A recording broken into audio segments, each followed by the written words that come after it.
Good evening matinee free വെബിനാറിലേക്ക് എല്ലാവർക്കും സ്വാഗതം. പതിപോലെ ഒരു കഥയുടെ ദിവസവും കൂടെ എത്തിയിരിക്കുന്നു.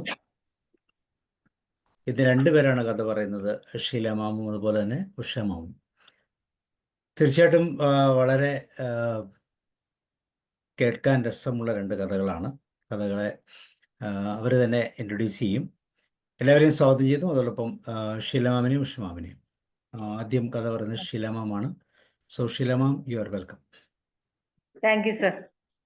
എല്ലാവർക്കും നമസ്കാരം. ഇന്നിവിടെ വായിക്കുന്ന ചെറുകഥ ശ്രീ CV ശ്രീരാമൻ സാറിൻ്റെതാണ്.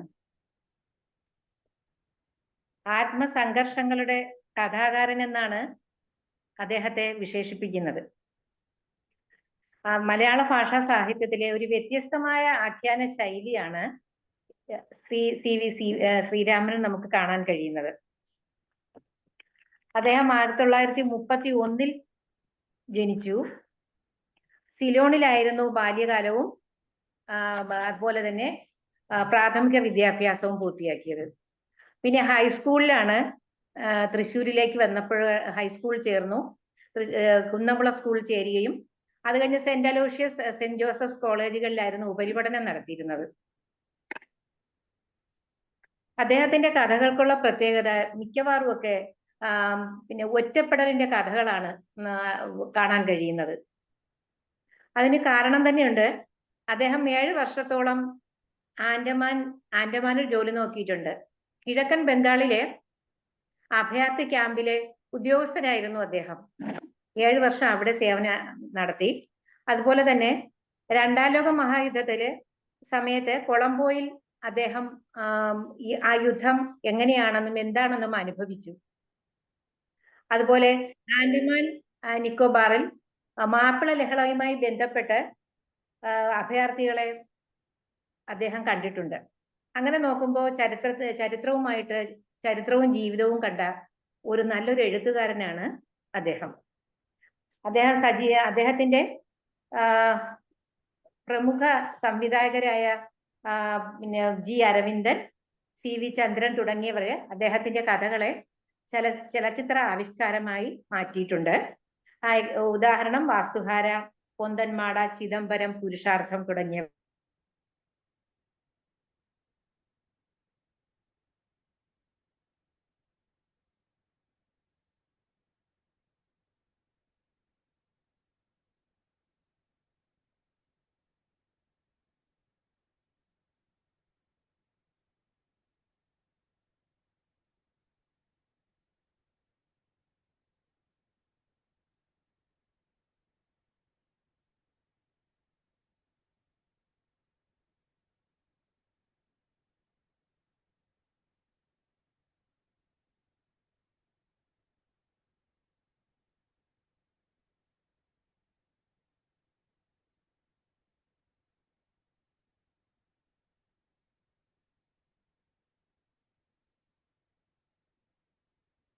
മാമിൻ്റെ കണക്ഷൻ എന്താ പ്രശ്നമാണ്?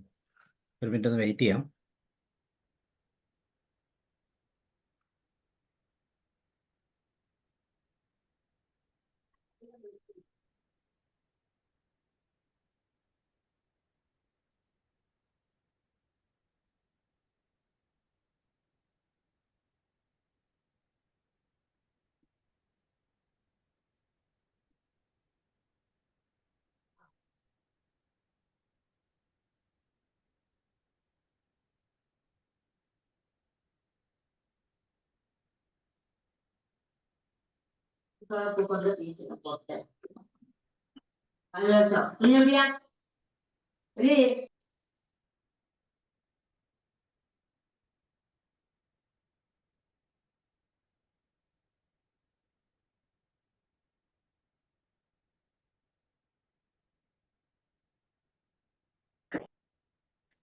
കഥ ആദ്യം കിട്ടിയോ?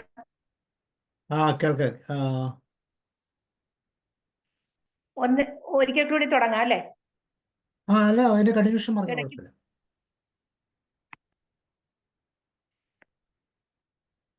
കഥയുടെ പേര് സാക്ഷി.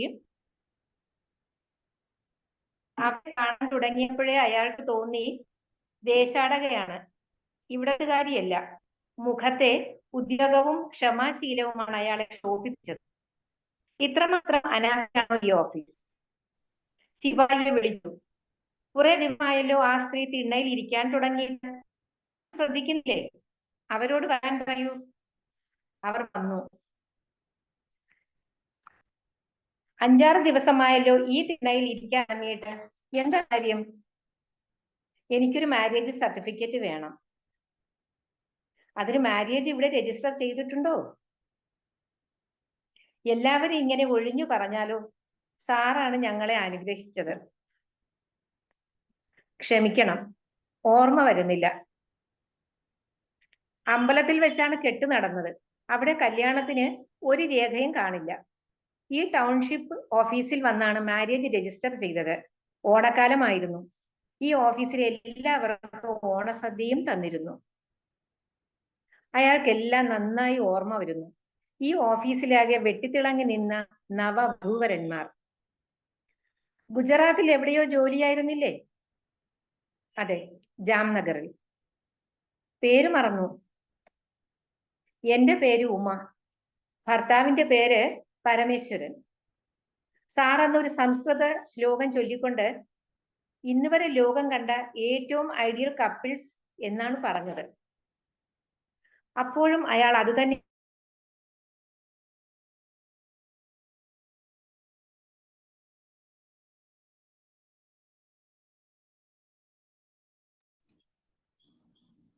ടീച്ചറെ വീഡിയോ ഓഫ് ചെയ്ത് നോക്കാമോ? കണക്ഷൻ പോകുന്നുണ്ടെന്ന് തോന്നുന്നു. പോലെ അവൾ ഉണങ്ങിയിരുന്നു. വസ്ത്രങ്ങൾ പോലും ഓജസ്സറ്റിരിക്കുന്നു. വൈധവ്യത്തിന്റെ വിളർച്ച. ഞാൻ സർട്ടിഫിക്കറ്റ് തയ്യാറാക്കി വെച്ചിരുന്നല്ലോ. രാവിലെ വന്ന് വാങ്ങാമെന്ന് പറഞ്ഞതല്ലേ? ആകെ തിരക്കിലായിരുന്നു. നിറയെ കുടുംബ സൽക്കാരങ്ങളും. അന്ന് അതിന്റെ ആവശ്യം തോന്നിയതുമില്ല. ഇപ്പോൾ ഇത്ര അത്യാവശ്യം വന്നത് കോടതിയിൽ ഹാജരാക്കാനാണ്. 31-ാം തീയതിയാണ് കേസ്. ഈ സർട്ടിഫിക്കറ്റ് മാത്രമേ ഇനി രക്ഷയുള്ളൂ. സാക്ഷി തെളിവൊന്നും ശരിയായിട്ടില്ല. അയാൾ ഓർത്തു, മരിച്ച ഭർത്താവിന്റെ എന്തെങ്കിലും ക്ലെയിംസിന്റെ കേസായിരിക്കും. ഇനി കേസ് ഒരിക്കലും നീട്ടില്ല. ഈ സർട്ടിഫിക്കറ്റ് മാത്രം ഹാജരാക്കിയാൽ മതി. ഏറിയ ദുഃഖത്തോടെയാണ് അവൾ അത് പറഞ്ഞത്. ഇങ്ങനെ ഒരു കേസ് വരാൻ കാരണം മറ്റാരെങ്കിലും ക്ലെയിംസ് ഉണ്ടോ? ചോദിച്ചത് ഒട്ടും മനസ്സിലാകാതെ അവൾ മിഴിച്ചു നിന്നു. സാർ, എന്റെ കാര്യത്തിൽ ഒന്നും അറിഞ്ഞിരിക്കാനിടയില്ല. ഇത് മാട്രിമോണിയൽ കോടതിയിലെ കേസാണ്. കേസിൽ എന്റെ ഭർത്താവ് അവിടുത്തെ ഏറ്റവും വലിയ വക്കീലിനെ വെച്ച് വാദിക്കുന്നത്. ഞാൻ അയാളുടെ ഭാര്യയെ അല്ല. നിയമാനുസൃതം അങ്ങനെ ഒരു വിവാഹം നടന്നിട്ടില്ലെന്നാണ്. അയാൾക്കെല്ലാം അവിശ്വസനീയമായി. അന്ന് ഇവിടെ രജിസ്റ്റർ ചെയ്യാൻ വന്ന നിമിഷങ്ങൾ. എന്തുമാത്രം ഒത്തിണങ്ങിയവർ, പക്വത വന്നവരും. കുറഞ്ഞ കാലം കൊണ്ട് തന്നെ അതിന്റെ എല്ലാം കണ്ണുകൾ അറ്റുന്നു. എന്തേ ഇങ്ങനെയൊക്കെ സംഭവിക്കാൻ? സംഭവിച്ചു എന്ന് മാത്രം കരുതിയാൽ മതി. അവൾ തല താഴ്ത്തി ഇരുന്ന് തേങ്ങിക്കരഞ്ഞു. ഇങ്ങനെയൊക്കെ വാദിക്കുമെന്ന് ഒരിക്കലും കരുതിയില്ല. പുറത്തു ചെന്നിരുന്നോളൂ, ഞാൻ സർട്ടിഫിക്കറ്റ് എടുപ്പിച്ചു തരാൻ പറയാം. എനിക്ക് പേഴ്സണലായി അറിയാവുന്ന കാര്യമല്ലേ. അയാൾ മണിയടിച്ച് സെക്ഷൻ ക്ലാർക്ക് രവീന്ദ്രനാഥിനെ വിളിച്ചു. എന്താ രവി പ്രശ്നം? ആ സ്ത്രീ ഒരു സർട്ടിഫിക്കറ്റിന്റെ എക്സ്ട്രാക്റ്റിന് വേണ്ടി ദിവസം 5-6 ആയല്ലോ കുത്തിയിരിപ്പ് തുടങ്ങിയിട്ട്. മനുഷ്യരെ ബുദ്ധിമുട്ടിക്കുന്നതിന് ഒരു അതിര് വേണ്ടേ? 90-ലെ രജിസ്റ്ററാണ്, പിള്ളസാറിന്റെ കാലത്തെ രജിസ്റ്റർ. ഇവിടെ മുഴുവൻ തിരഞ്ഞു. ഇനി താലൂക്ക് ഓഫീസിലേക്ക് എങ്ങാനും കൊടുത്തയച്ചിട്ടുണ്ടോ എന്തോ. ഞാൻ നാളെ താലൂക്ക് ഓഫീസിൽ പോകുന്നുണ്ട്. അവരോട് അവിടെ വരാൻ പറഞ്ഞിട്ടുണ്ട്. കിട്ടിയാൽ അവിടെ നിന്നും കൊടുത്തുവിടാം. അയാൾ ആ സ്ത്രീയെ വിളിപ്പിച്ചു. നാളെ താലൂക്ക് ഓഫീസിൽ ചെന്നാ മതി. താലൂക്ക് ഓഫീസ് അറിയോ? ഞാൻ കുറെ വർഷങ്ങളായി ഇവിടെ ഇല്ലല്ലോ. അത് സാരമില്ല, ഞാൻ അന്വേഷിച്ച് എത്തിക്കോളാം. അവർ ഓഫീസ് വിട്ടിറങ്ങിയപ്പോൾ രവീന്ദ്രനാഥ് തന്റെ ചേംബറിലേക്ക് വന്നു. സാർ, എന്തിനാ ആ സ്ത്രീയുടെ കാര്യത്തിൽ ഇത്ര താല്പര്യം കാണിക്കുന്നത്? എന്ത് താല്പര്യം? അയാൾ ശബ്ദം ഉയർത്തിക്കൊണ്ട് ചോദിച്ചു. രവീന്ദ്രനാഥ് നിന്ന് വിളർന്നു. ആ സ്ത്രീ അമ്പേ പെശകാണ് സർ. രവീന്ദ്രനാഥിന്റെ വിളറിയ മുഖവും വാക്കുകളും അയാളെ കൂടുതൽ ക്ഷുഭിതനാക്കി. ആര് പറഞ്ഞു? അവരുടെ ഭർത്താവ് നല്ല ഡീസന്റ് പാർട്ടിയാണ്. 2 ആഴ്ച മുമ്പ് ഇവിടെ വന്നിരുന്നു. സാറിനെ കണ്ടു പരിചയപ്പെടണമെന്നുണ്ടായിരുന്നു. സാർ മീറ്റിംഗിൽ പങ്കെടുക്കുകയായിരുന്നു. അയാൾ ഓർത്തു, 2 ആഴ്ചകൾക്ക് മുമ്പ് ഒരു വെളുത്ത കാറിൽ ഒരു അപരിചിതൻ ഈ ഓഫീസിൽ വന്നിരുന്നു. ലീവ് എഴുതി വെച്ച രവീന്ദ്രനാഥ് ഓഫീസിൽ നിന്ന് അയാളോടൊപ്പം കാറിൽ കയറി പോകുന്നതുമില്ല. രവീന്ദ്രനാഥിന് അയാളെ മുമ്പ് പരിചയമുണ്ടോ? ഏയ്, ഇവിടെ വെച്ച് കണ്ട പരിചയം മാത്രം. രവീന്ദ്രനാഥിന് അറിയാമോ ഇവർ തമ്മിലുള്ള കേസ് എന്താണെന്ന്? അറിയില്ല. രവീന്ദ്രനാഥൻ അത് പറഞ്ഞത് കളവാണെന്ന് മുഖം അറിയിച്ചു. വിവാഹബന്ധം തന്നെ നടന്നിട്ടില്ലെന്ന് വാദിക്കുന്ന മനുഷ്യൻ പിന്നെ അവരെ പറ്റി നല്ലത് പറയുമോ? അല്പനേരം ഓർത്തിരുന്നിട്ട് അയാൾ പറഞ്ഞു, ഇനി സ്വഭാവം മോശമാണെന്ന് തന്നെ ആകട്ടെ. അവൾ ചോദിക്കുന്നത് കോണ്ടാക്ട് സർട്ടിഫിക്കറ്റ് അല്ലല്ലോ. ഇവിടെ വെച്ച് നിയമാനുസൃതം രജിസ്റ്റർ ചെയ്തതിന്റെ എക്സ്ട്രാക്ട് അതിന് ഒരു വ്യക്തിക്ക് അർഹതയില്ലേ? ഉണ്ട് സാർ, അത് കൊടുക്കണം സർ. അതല്ലേ ഇത്ര പാടുപെട്ട് തിരഞ്ഞുകൊണ്ടിരിക്കുന്നത്. നാളെ TPO ഓഫീസിലും തിരയും. പിറ്റന്നാൾ രാവിലെ രവീന്ദ്രനാഥ് ഓഫീസിൽ ഇരിക്കുന്നു. രവീന്ദ്രനാഥ് TPO ഓഫീസിൽ പോകുന്നു എന്നല്ലേ പറഞ്ഞത്? ഇവിടെ 2 വീടുകൾക്ക് നമ്പർ ഇട്ട് കൊടുക്കണം. 2 ദിവസമായി ആളുകൾ നടക്കുന്നു. 7-8 ദിവസമായില്ലേ ആ സ്ത്രീ നടക്കാൻ തുടങ്ങിയിട്ട്.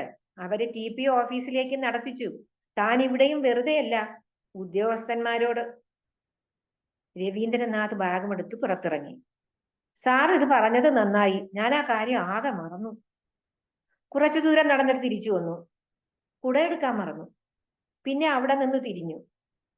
പിന്നെ വീട്ടു നമ്പർ ഇടാൻ വരുന്നവർ. ഞാൻ അവരെ സമാധാനപ്പെടുത്തി അയക്കാം. നാളെ വരട്ടെ. ഈ ഒരു ദിവസം കൊണ്ട് അവരുടെ വീടൊന്നും ഒലിച്ചു പോകില്ല. രവീന്ദ്രനാഥ് കുട നിവർത്തി ബില്ലുകൾ പരിശോധിച്ചു നിന്നു. കുടയ്ക്ക് കേടുണ്ടെങ്കിൽ വഴിയരികിൽ എത്രയോ കുട റിപ്പയർക്കാരെ കിട്ടും. വേഗം പോകൂ. രവീന്ദ്രനാഥ് വേഗം ഇറങ്ങി നടന്നു. പിറ്റന്നാൾ ഉച്ചയോടെയാണ് ഓഫീസിൽ എത്തിയത്. അവർ പുറത്ത് തിണ്ണയിൽ തൂണും ചാരി ഇരിക്കുന്നു. ദിവസങ്ങളോളം ഇരിക്കാൻ തുടങ്ങിയത് കൊണ്ടാവാം ഇരിപ്പ് ഉറയ്ക്കുന്ന ഒരു ഇരിപ്പിടം ഇതിനകം അവർ സ്വയം കണ്ടെത്തിയിരിക്കുന്നു. അയാൾ ചേംബറിലേക്ക് നടന്നു. അവർ തന്റെ ചേംബറിന് നേരെ നടന്നു വരുന്നു. അവരുടെ നടത്തത്തിന് ഒരു താളമുണ്ടായിരുന്നു. കാലുകൾക്ക് വലിപ്പച്ചെറുപ്പമുണ്ടോ, അതോ ചെരുപ്പിന്റെ ഹീലുകൾ ചെറുതായതുകൊണ്ടോ? ആദ്യം വന്നപ്പോൾ ഹൈഹീൽ ചെരുപ്പുകളിൽ നൃത്ത ഭംഗിയോടെ ചവിട്ടിയിരുന്നു. ഒപ്പം ശിരസെടുപ്പും ഉയരത്തിലായിരുന്നു. വന്നപാടെ അവർ കരയാൻ തുടങ്ങി. അവിടെ രജിസ്റ്റർ ഒന്നും എത്തിയിട്ടില്ല. ആഫീസിൽ എല്ലാവരും പരിഹസിച്ച് ചിരിക്കുന്നു. ഇവിടെ മാത്രം സൂക്ഷിക്കേണ്ട രജിസ്റ്റർ എങ്ങനെ അവിടെ വരും? എല്ലാവരും പരിഹസിച്ച് ചിരിക്കുന്നു. ആകെ വഷളായി. രവീന്ദ്രനാഥ് അവിടെ വന്നില്ലേ? ഇല്ല. അമ്മയ്ക്ക് പ്രഷർ പെട്ടെന്ന് കൂടി. ഡോക്ടറെ കാണിക്കാൻ പോവാണെന്ന് ഫോൺ ചെയ്തിരുന്നു. അയാൾക്കൊന്നും മറുപടി പറയാനുണ്ടായിരുന്നില്ല. ഇവിടെ മാത്രം സൂക്ഷിക്കേണ്ട രജിസ്റ്റർ അവിടെ പോകേണ്ടതില്ലെന്നും അയാൾക്ക് ബോധ്യമായി. എന്താ അവരുടെയൊക്കെ ഈ ഒരു പരിഹാസച്ചിരി, കുത്തുവാക്കും നോട്ടവും? ഒരാൾ മാത്രം നല്ല മര്യാദയായി വർത്തമാനം പറഞ്ഞു. കുറച്ച് പ്രായം ചെന്ന ഒരാൾ. നേരം വൈകിയില്ലേ, ഞാൻ സ്കൂട്ടറിൽ വീട്ടിൽ കൊണ്ടുപോയി വിട്ടുതരാമെന്ന് പറഞ്ഞു. അയാളൊന്ന് അറിയാൻ ചോദിച്ചു, ആ ഓഫീസിൽ ജോലി ചെയ്യുന്ന ആളാണോ? ലീവിലാണെന്ന് പറഞ്ഞു. നല്ല ഉയരത്തിൽ, ഒരു പെർഫെക്റ്റ് ജെന്റിൽമാൻ. എല്ലാവരും അയാളെ മോഹുയേട്ടൻ എന്ന് വിളിക്കുന്നു. അയാൾ അമ്പരന്നു. മോഹനനാണ്. ഭാര്യയെ കഴുത്ത് ഞെരിച്ചു കൊന്ന കേസിൽ പ്രതിയാണ്. സസ്പെൻഷനിൽ കഴിയുന്നു. കേസിന്റെ വിചാരണ ഏതുവരെ എത്തിയെന്നറിയില്ല. ശരി, ഇരിക്കൂ. രവീന്ദ്രനാഥ് വരട്ടെ. 31-ാം തീയതിയാണ് കേസ്. അടുത്ത മാസം 8-ാം തീയതി വരെയുള്ള സ്ലീപ്പർ ബുക്കിംഗ് കഴിഞ്ഞു. ബസ്സിൽ പോകാൻ കഴിയുമോ എന്തോ. നാളെ വൈകുന്നേരമെങ്കിലും പുറപ്പെടണം. ഈ കാര്യം രവീന്ദ്രനാഥ് സാറിനോട് എത്രയോ പറഞ്ഞതാണ്. അയാൾ രവീന്ദ്രനാഥിനെ വിളിപ്പിച്ചു.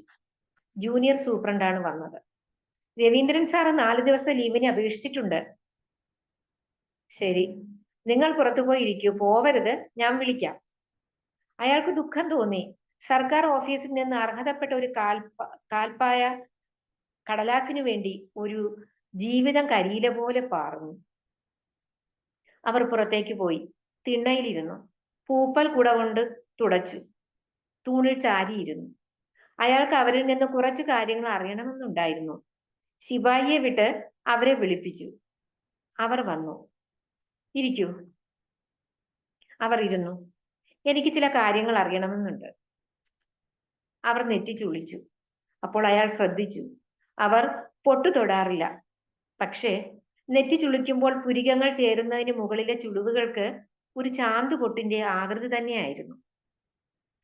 ഇപ്പോൾ നിങ്ങൾ വേറെ വേറെ താമസിക്കുന്നു അല്ലേ? അതെ, 3 വർഷത്തിന് മേലെയായി. ഞാൻ ഡോക്ടർ സുശീല നയ്യാർ ലേഡീസ് ഹോസ്റ്റലിൽ താമസിക്കുന്നു. കുട്ടികളോ? ഞങ്ങൾക്ക് കുട്ടികളില്ല. ഇതിന്റെ എല്ലാം തുടക്കം അതിൽ നിന്നായിരുന്നു. പോയി കാണാത്ത ഡോക്ടർമാരില്ല. ആരുടെ ഡിഫക്റ്റ് ആണെന്നാ പറഞ്ഞത്? 2 പേർക്കും ഒരു ഡിഫക്റ്റും ഇല്ലെന്ന് തീർത്തു പറയുന്നു. എന്നിട്ടും ആ മനുഷ്യന് വേറെ കല്യാണം കഴിക്കണം, കുട്ടികൾ ഉണ്ടാവാൻ. അതിന് ഞാൻ അനുവാദം കൊടുക്കണം. ഞാൻ പറഞ്ഞത് impossible. Yes, as long as I am alive. പിന്നെ വാക്കേറ്റമായി, വഴക്കായി. ഞാൻ മാറി താമസിച്ചു. പിന്നെ കേസായി. ഒടുവിൽ എന്നെ കല്യാണമേ കഴിച്ചില്ലെന്ന വാദവും. അവരുടെ ശബ്ദം ഒരു ഓഫീസിന്റെ ശാന്തത തകർക്കുന്നു. ശരി, പോയി പുറത്തു ചെന്നിരുന്നോളൂ. അയാൾ ജൂനിയർ സൂപ്രണ്ടിനെ വിളിപ്പിച്ചു. നിങ്ങൾ ഇന്ന് തന്നെ ഇവരുടെ മാരേജ് സർട്ടിഫിക്കറ്റിന്റെ എക്സ്ട്രാക്ട് ഇവർക്ക് കൊടുക്കണം. നിങ്ങൾ ഒരു സ്ത്രീയല്ലേ?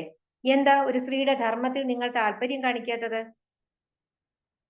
ഇന്ന് വരെ ജൂനിയർ സൂപ്രണ്ട് ഇത്ര അനാദരവോടെ നോക്കിയിട്ടില്ല. സ്ത്രീയുടെയും പുരുഷന്റെയും കാര്യം വിടൂ. അതാണ് കാര്യമെങ്കിൽ എനിക്ക് ഒരുപാട് കാര്യങ്ങൾ പറയാനുണ്ട്. ജൂനിയർ സൂപ്രണ്ടിന്റെ ഭാവപ്പകർച്ച എന്തിന്റെ സൂചനയെന്നറിയില്ല. അയാൾ പറഞ്ഞു, സാമൂഹ്യവും സ്ത്രീ വിമോചനവും ഒക്കെ വിടൂ. ഇവരുടെ മാരേജ് സർട്ടിഫിക്കറ്റിന്റെ എക്സ്ട്രാക്ട് കൊടുക്കണം. അതൊക്കെ രവീന്ദ്രനാഥ് ഡീൽ ചെയ്യുന്ന കാര്യങ്ങളാണ്.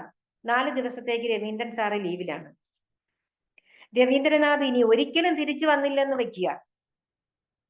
അർഹതപ്പെട്ട സർട്ടിഫിക്കറ്റ് ആർക്കും കൊടുക്കേണ്ടതില്ലെന്നാണോ? ഈ ഓഫീസിലെ മുഴുവൻ സ്റ്റാഫും ഒന്നിച്ചു തെരഞ്ഞാലും വേണ്ടില്ല. ഇന്ന് 4 മണിക്കകത്ത് ഇവർക്ക് അത് കൊടുത്തേ പറ്റൂ. എന്തോ ആ പതിഞ്ഞ ശബ്ദം പോലും ഓഫീസിന്റെ മേൽക്കൂര ഇളകിയെന്ന് തോന്നുന്നു. എല്ലാവരും ഒന്നിച്ച് തിരച്ചിൽ ആരംഭിച്ചിരിക്കുന്നു. പൊടിമൂടിയ റാക്കുകളിലെ പൊടി പലരെയും ഇടതടവില്ലാതെ ചുമപ്പിച്ചു. ഡെസലർജി എന്നൊക്കെ പറഞ്ഞ് ഒഴിയുന്നവർ പോലും ഭയന്നു. അയാൾ അവരെ വിളിച്ചു പറഞ്ഞു, എവിടെയെങ്കിലും പോകാനുണ്ടെങ്കിൽ പോയിട്ട് വന്നോളൂ. ഈ ഓഫീസ് ഒഴികെ ഈ ലോകത്തിൽ എനിക്ക് എവിടെ പോകാനാ? വേരോടി ഉറച്ചതുപോലെ അവർ അനങ്ങാതിരുന്നു. ഉച്ചയ്ക്ക് ഭക്ഷണം കഴിക്കാൻ പോകുമ്പോഴും അയാൾ ശ്രദ്ധിച്ചു. അവർ ഒരു അളുക്ക് തുറന്നുകൊണ്ട് വറുത്ത ചോളം തിന്നുന്നു. വളരെ യാന്ത്രികമായി, രുചിയോടെ ആയിരുന്നില്ല. അയാൾ ഊണ് കഴിച്ച് തിരിച്ചു വന്നപ്പോഴും അവരുടെ ചോള അളുക്ക് മൂടിയിരുന്നില്ല. ഓഫീസിലെ തെരച്ചിൽ പലരും ഒരനുഷ്ഠാനം പോലെ ശീലപ്പെടുത്തുന്നു. പുറത്തെ വരാന്തയിലെ പരാതിക്കാർ ഒന്നും അറിയാതെ കാത്തിരിക്കുന്നു. അവരുടെ പരാതിയിലെ തീർപ്പിനാണ് ആ ഓഫീസ് ഇളകി മറയുന്നതെന്ന് കരുതിയായിരിക്കും. ജൂനിയർ സൂപ്രണ്ട് തന്റെ ചേംബറിലേക്ക് ഒരു രജിസ്റ്ററുമായി വായുവേഗത്തിൽ വന്നു. 90-91 രജിസ്റ്റർ കിട്ടിയിട്ടുണ്ട്. മുഴുവൻ നോക്കി. ഇവരുടെ മാരേജ് രജിസ്റ്റർ ചെയ്തതായി കാണുന്നില്ല. അയാൾ രജിസ്റ്റർ വാങ്ങി. ശ്വാസം അടക്കി പിടിച്ചുകൊണ്ട് രജിസ്റ്ററിന്റെ ഓരോ ഏടും മറിച്ചു. വീണ്ടും വീണ്ടും വെള്ളം തൊട്ട് ഏടുകൾ എണ്ണി മറിച്ചു. കനത്ത ദുഃഖത്തോടെ ഒന്നറിഞ്ഞു. മൂകനായി അത് ഏറ്റുവാങ്ങി. അമർഷത്തിനും അർത്ഥം കാണാത്ത ഒരവസ്ഥയിൽ. രജിസ്റ്ററിൽ 2 ഏടുകൾ മിസ്സിംഗ് ആയിരുന്നു. എല്ലാം പൂർണ്ണമായി ബോധ്യമായപ്പോൾ അയാൾ ശിപായിയെ വിട്ട് അവരെ വിളിപ്പിച്ചു. രജിസ്റ്റർ കിട്ടി. പക്ഷേ നിങ്ങളുടെ മാരേജ് രജിസ്റ്റർ ചെയ്തതായി ഈ രജിസ്റ്ററിൽ ഇല്ല. അവർ അയാളെ തന്നെ നോക്കി നിന്നു. തളയ്ക്കപ്പെട്ട മൃഗത്തിന്റെ വന്യമായ നോട്ടം. Over sir. Okay ma'am, ഉഷമാണ്.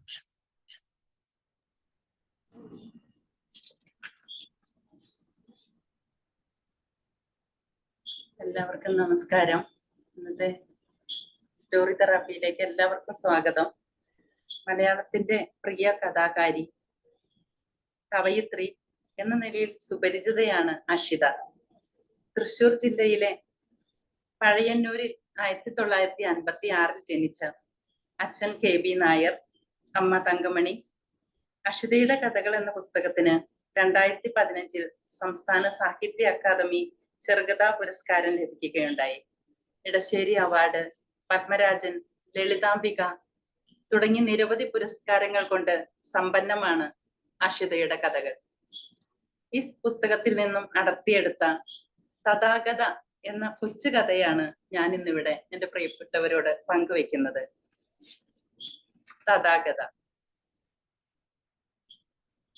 ഡോക്ടറെ പിന്തുടർന്ന് ചെല്ലുമ്പോൾ ഞങ്ങളെ അനുഗമിക്കുന്ന മൗനവും ഉദാസീനമെന്ന് ഞാൻ കണ്ടു. പതിവ് പോലെ വാതിൽക്കൽ ഡോക്ടർ ഒരു നിമിഷം നിന്നു. കുഴപ്പമൊന്നുമില്ല, ബാക്കിയെല്ലാം നോർമലാണ്. ഞാൻ ഡോക്ടറുടെ മുഖത്ത് നോക്കുന്നില്ല. ഡോക്ടർ അത് പറയുമ്പോൾ പകരം എണ്ണിയാലൊടുങ്ങാത്ത താഴോട്ട് ഇറങ്ങിപ്പോകുന്ന കോവണിപ്പടികൾ, അവ എണ്ണുകയാണ് ഞാൻ. ഡോക്ടർക്ക് മനസ്സിലായിട്ടുണ്ടാവണം. കാരണം അദ്ദേഹം പറഞ്ഞു, അല്ല, അൽഷിമേഴ്സ് ഡിസീസിനെ കുറിച്ച് കൃത്യമായി ഒന്നും പറയാൻ വയ്യ എന്ന് കൂട്ടിക്കോളൂ. പ്രതികരണശേഷി മനസ്സിലാക്കണം. എന്തെങ്കിലും വ്യത്യാസം കണ്ടാൽ അറിയിക്കണം.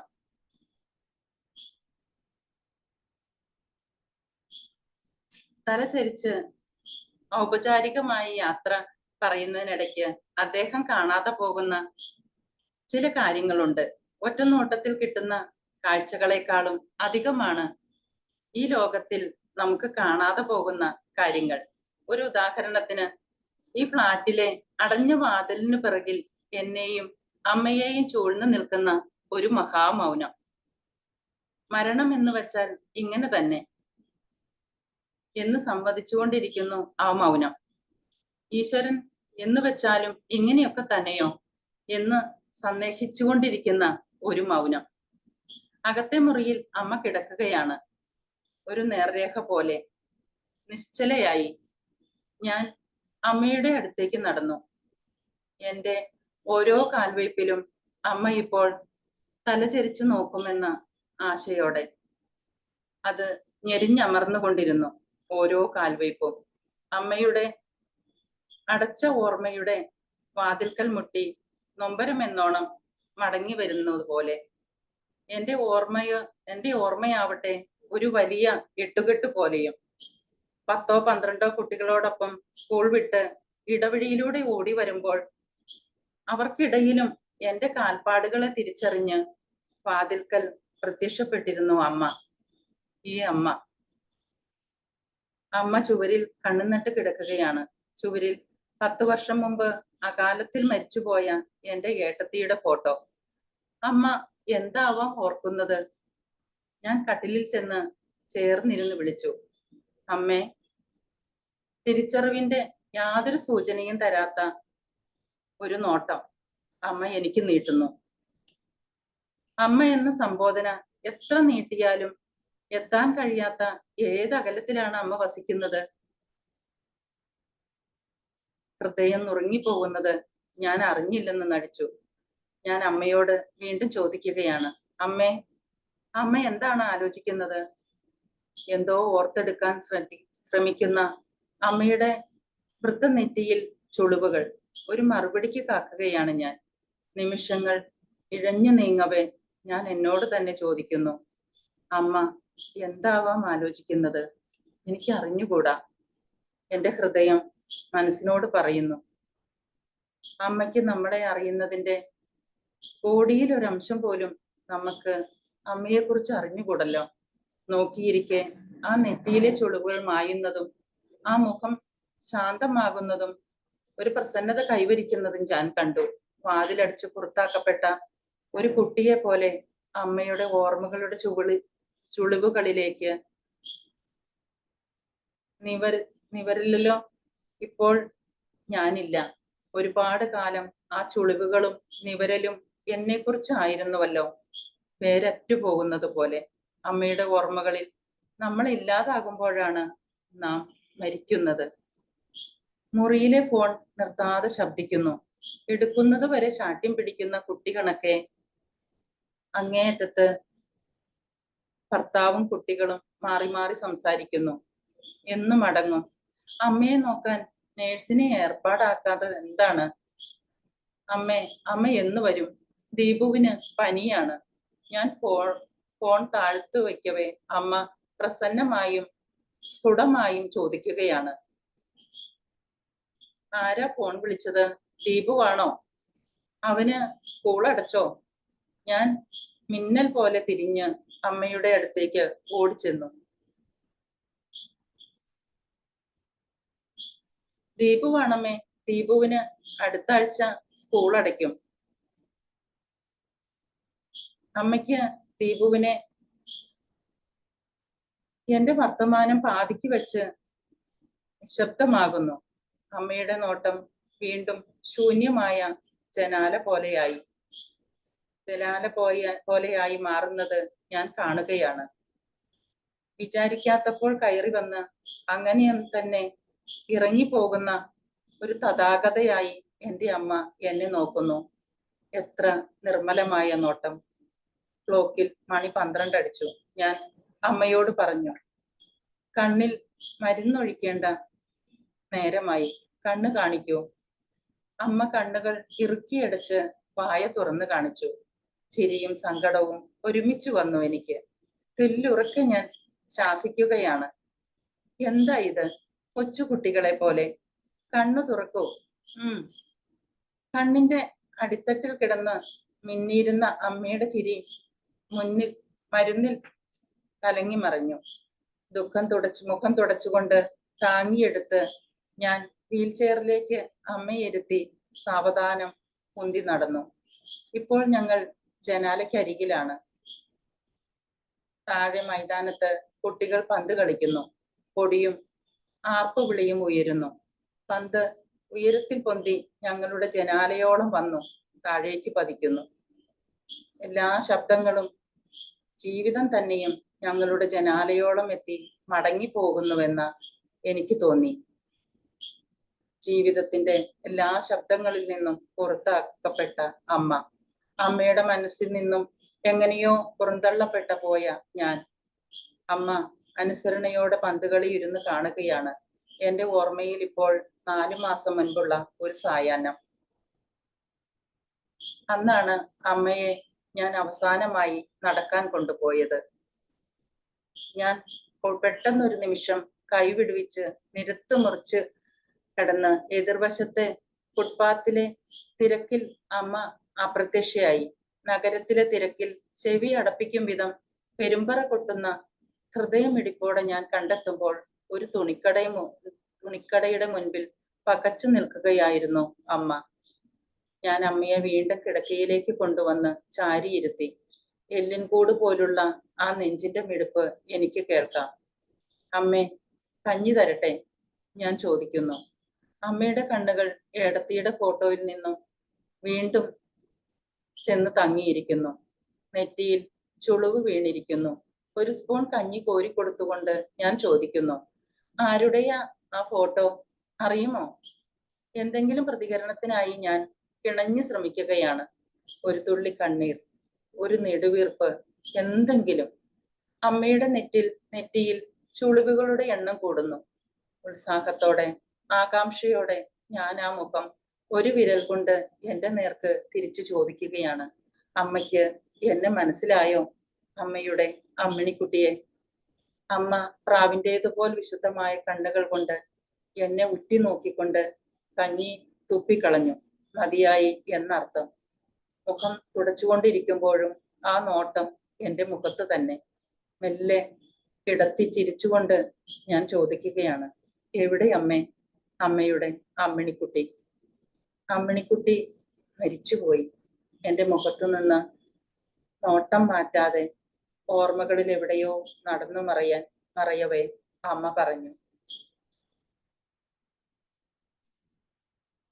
അഷിതയുടെ തഥാഗത എന്ന കഥ ഇവിടെ അവസാനിക്കുന്നു. Thank you. താങ്ക് യു മാം. ആ, രണ്ട് കഥകളാണ്. രണ്ട് കഥകളും നമ്മൾ നമുക്ക് വേണമെങ്കിൽ ഒരു താരതമ്യം നോക്കാം. ആദ്യത്തെ കഥയിൽ മനഃപൂർവ്വം നഷ്ടപ്പെടുത്തിയ അല്ലെങ്കിൽ നഷ്ടപ്പെട്ടു പോകുന്ന ഒരു മാരേജ് സർട്ടിഫിക്കറ്റാണ്. ആരുടെയൊക്കെയോ കൈകൾ അതിൻ്റെ പുറകിലുണ്ട് എന്ന് തന്നെ തീർച്ചയായിട്ടും നമുക്ക് അനുമാനിക്കാം. എന്നാൽ രണ്ടാമത്തത് മനഃപൂർവ്വമല്ലാതെ സ്വയം അറിയാതെ നഷ്ടപ്പെട്ടു പോകുന്ന ഓർമ്മചിത്രമാണ്. അതൊരു മനസ്സിൻ്റെ സർട്ടിഫിക്കറ്റ് തന്നെയാണ്. അപ്പോൾ രണ്ട് രീതിയിൽ നമുക്ക് കഥകളെ തീർച്ചയായിട്ടും മനസ്സിലാക്കാം. വളരെ മനോഹരമായ കഥകൾ. രണ്ട് എഴുത്തുകാരും വളരെ വിഖ്യാതരായ എഴുത്തുകാരാണ്. അവരുടെ അറിവുകൾ അല്ലെങ്കിൽ അവരുടെ കഥകളെല്ലാം വളരെ ഒന്നിനൊന്ന് മനോഹരമാണ്. അതുപോലെ ആഴത്തിൽ ചിന്തിപ്പിക്കുന്നതാണ്. ഇത് രണ്ടാമത്തെ അൽഷിമേഴ്സ് ആണെങ്കിൽ ആദ്യത്തേത് ഒരു ബന്ധം നഷ്ടപ്പെട്ടു പോകുന്നതിൻ്റെ ഒരു തേങ്ങലാണ്. ഓക്കെ, ഇനി നമുക്ക് ഇതിനെക്കുറിച്ച് ചർച്ചകളിലേക്ക് പോകാം. ലഹനാൻ സാർ കേൾക്കുന്നുണ്ടോ? റേഞ്ച് പ്രശ്നമുണ്ട്. ജോഷ് സാർ കേൾക്കാമോ? ലഹനാൻ സാർ കേൾക്കാവോ?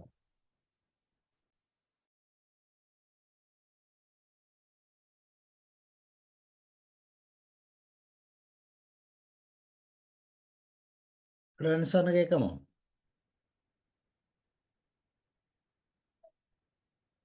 റേഞ്ച് പ്രശ്നം ഉണ്ടെന്ന് തോന്നുന്നു അല്ലേ? വേറെ ഇനി ആർക്കാ കേൾക്കാൻ പറ്റുന്നത്? ജോർജ് സാർ അല്ലെങ്കിൽ ജോഷി സാർ?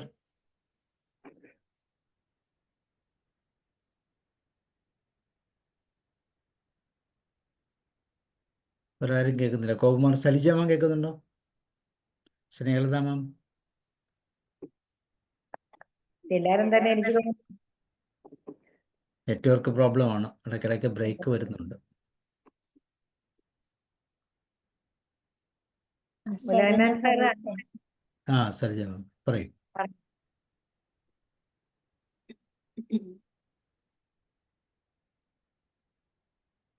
രണ്ടും വളരെ നല്ല കഥകളാണ് സെലക്ട് ചെയ്തിട്ടുള്ളത്.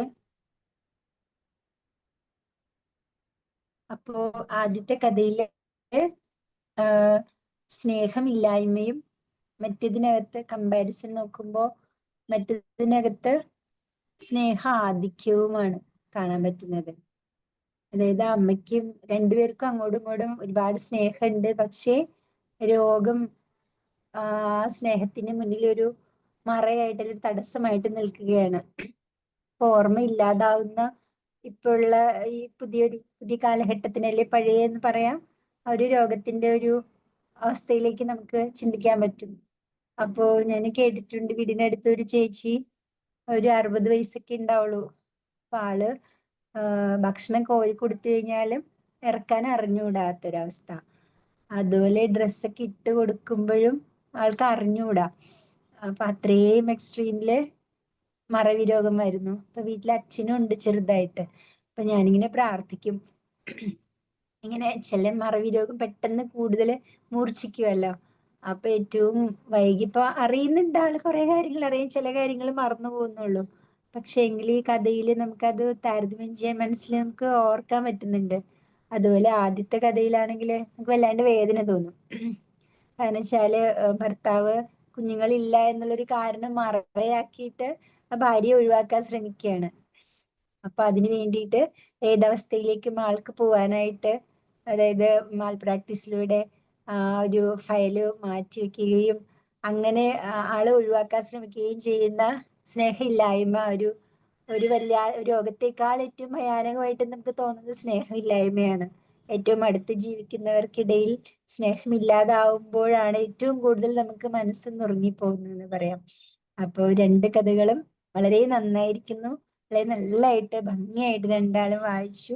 അനുമോദനങ്ങൾ. സന്തോഷം. Thank you. Thank you. Thank you so much. ലഹനാൻ സാർ? സാർ പിന്നെയും റേഞ്ച് പോയി. ലഹനാൻ സാർ കേൾക്കാമോ? ജോർജ് സാർ പറയുന്നു. കേൾക്കുന്നില്ലേ?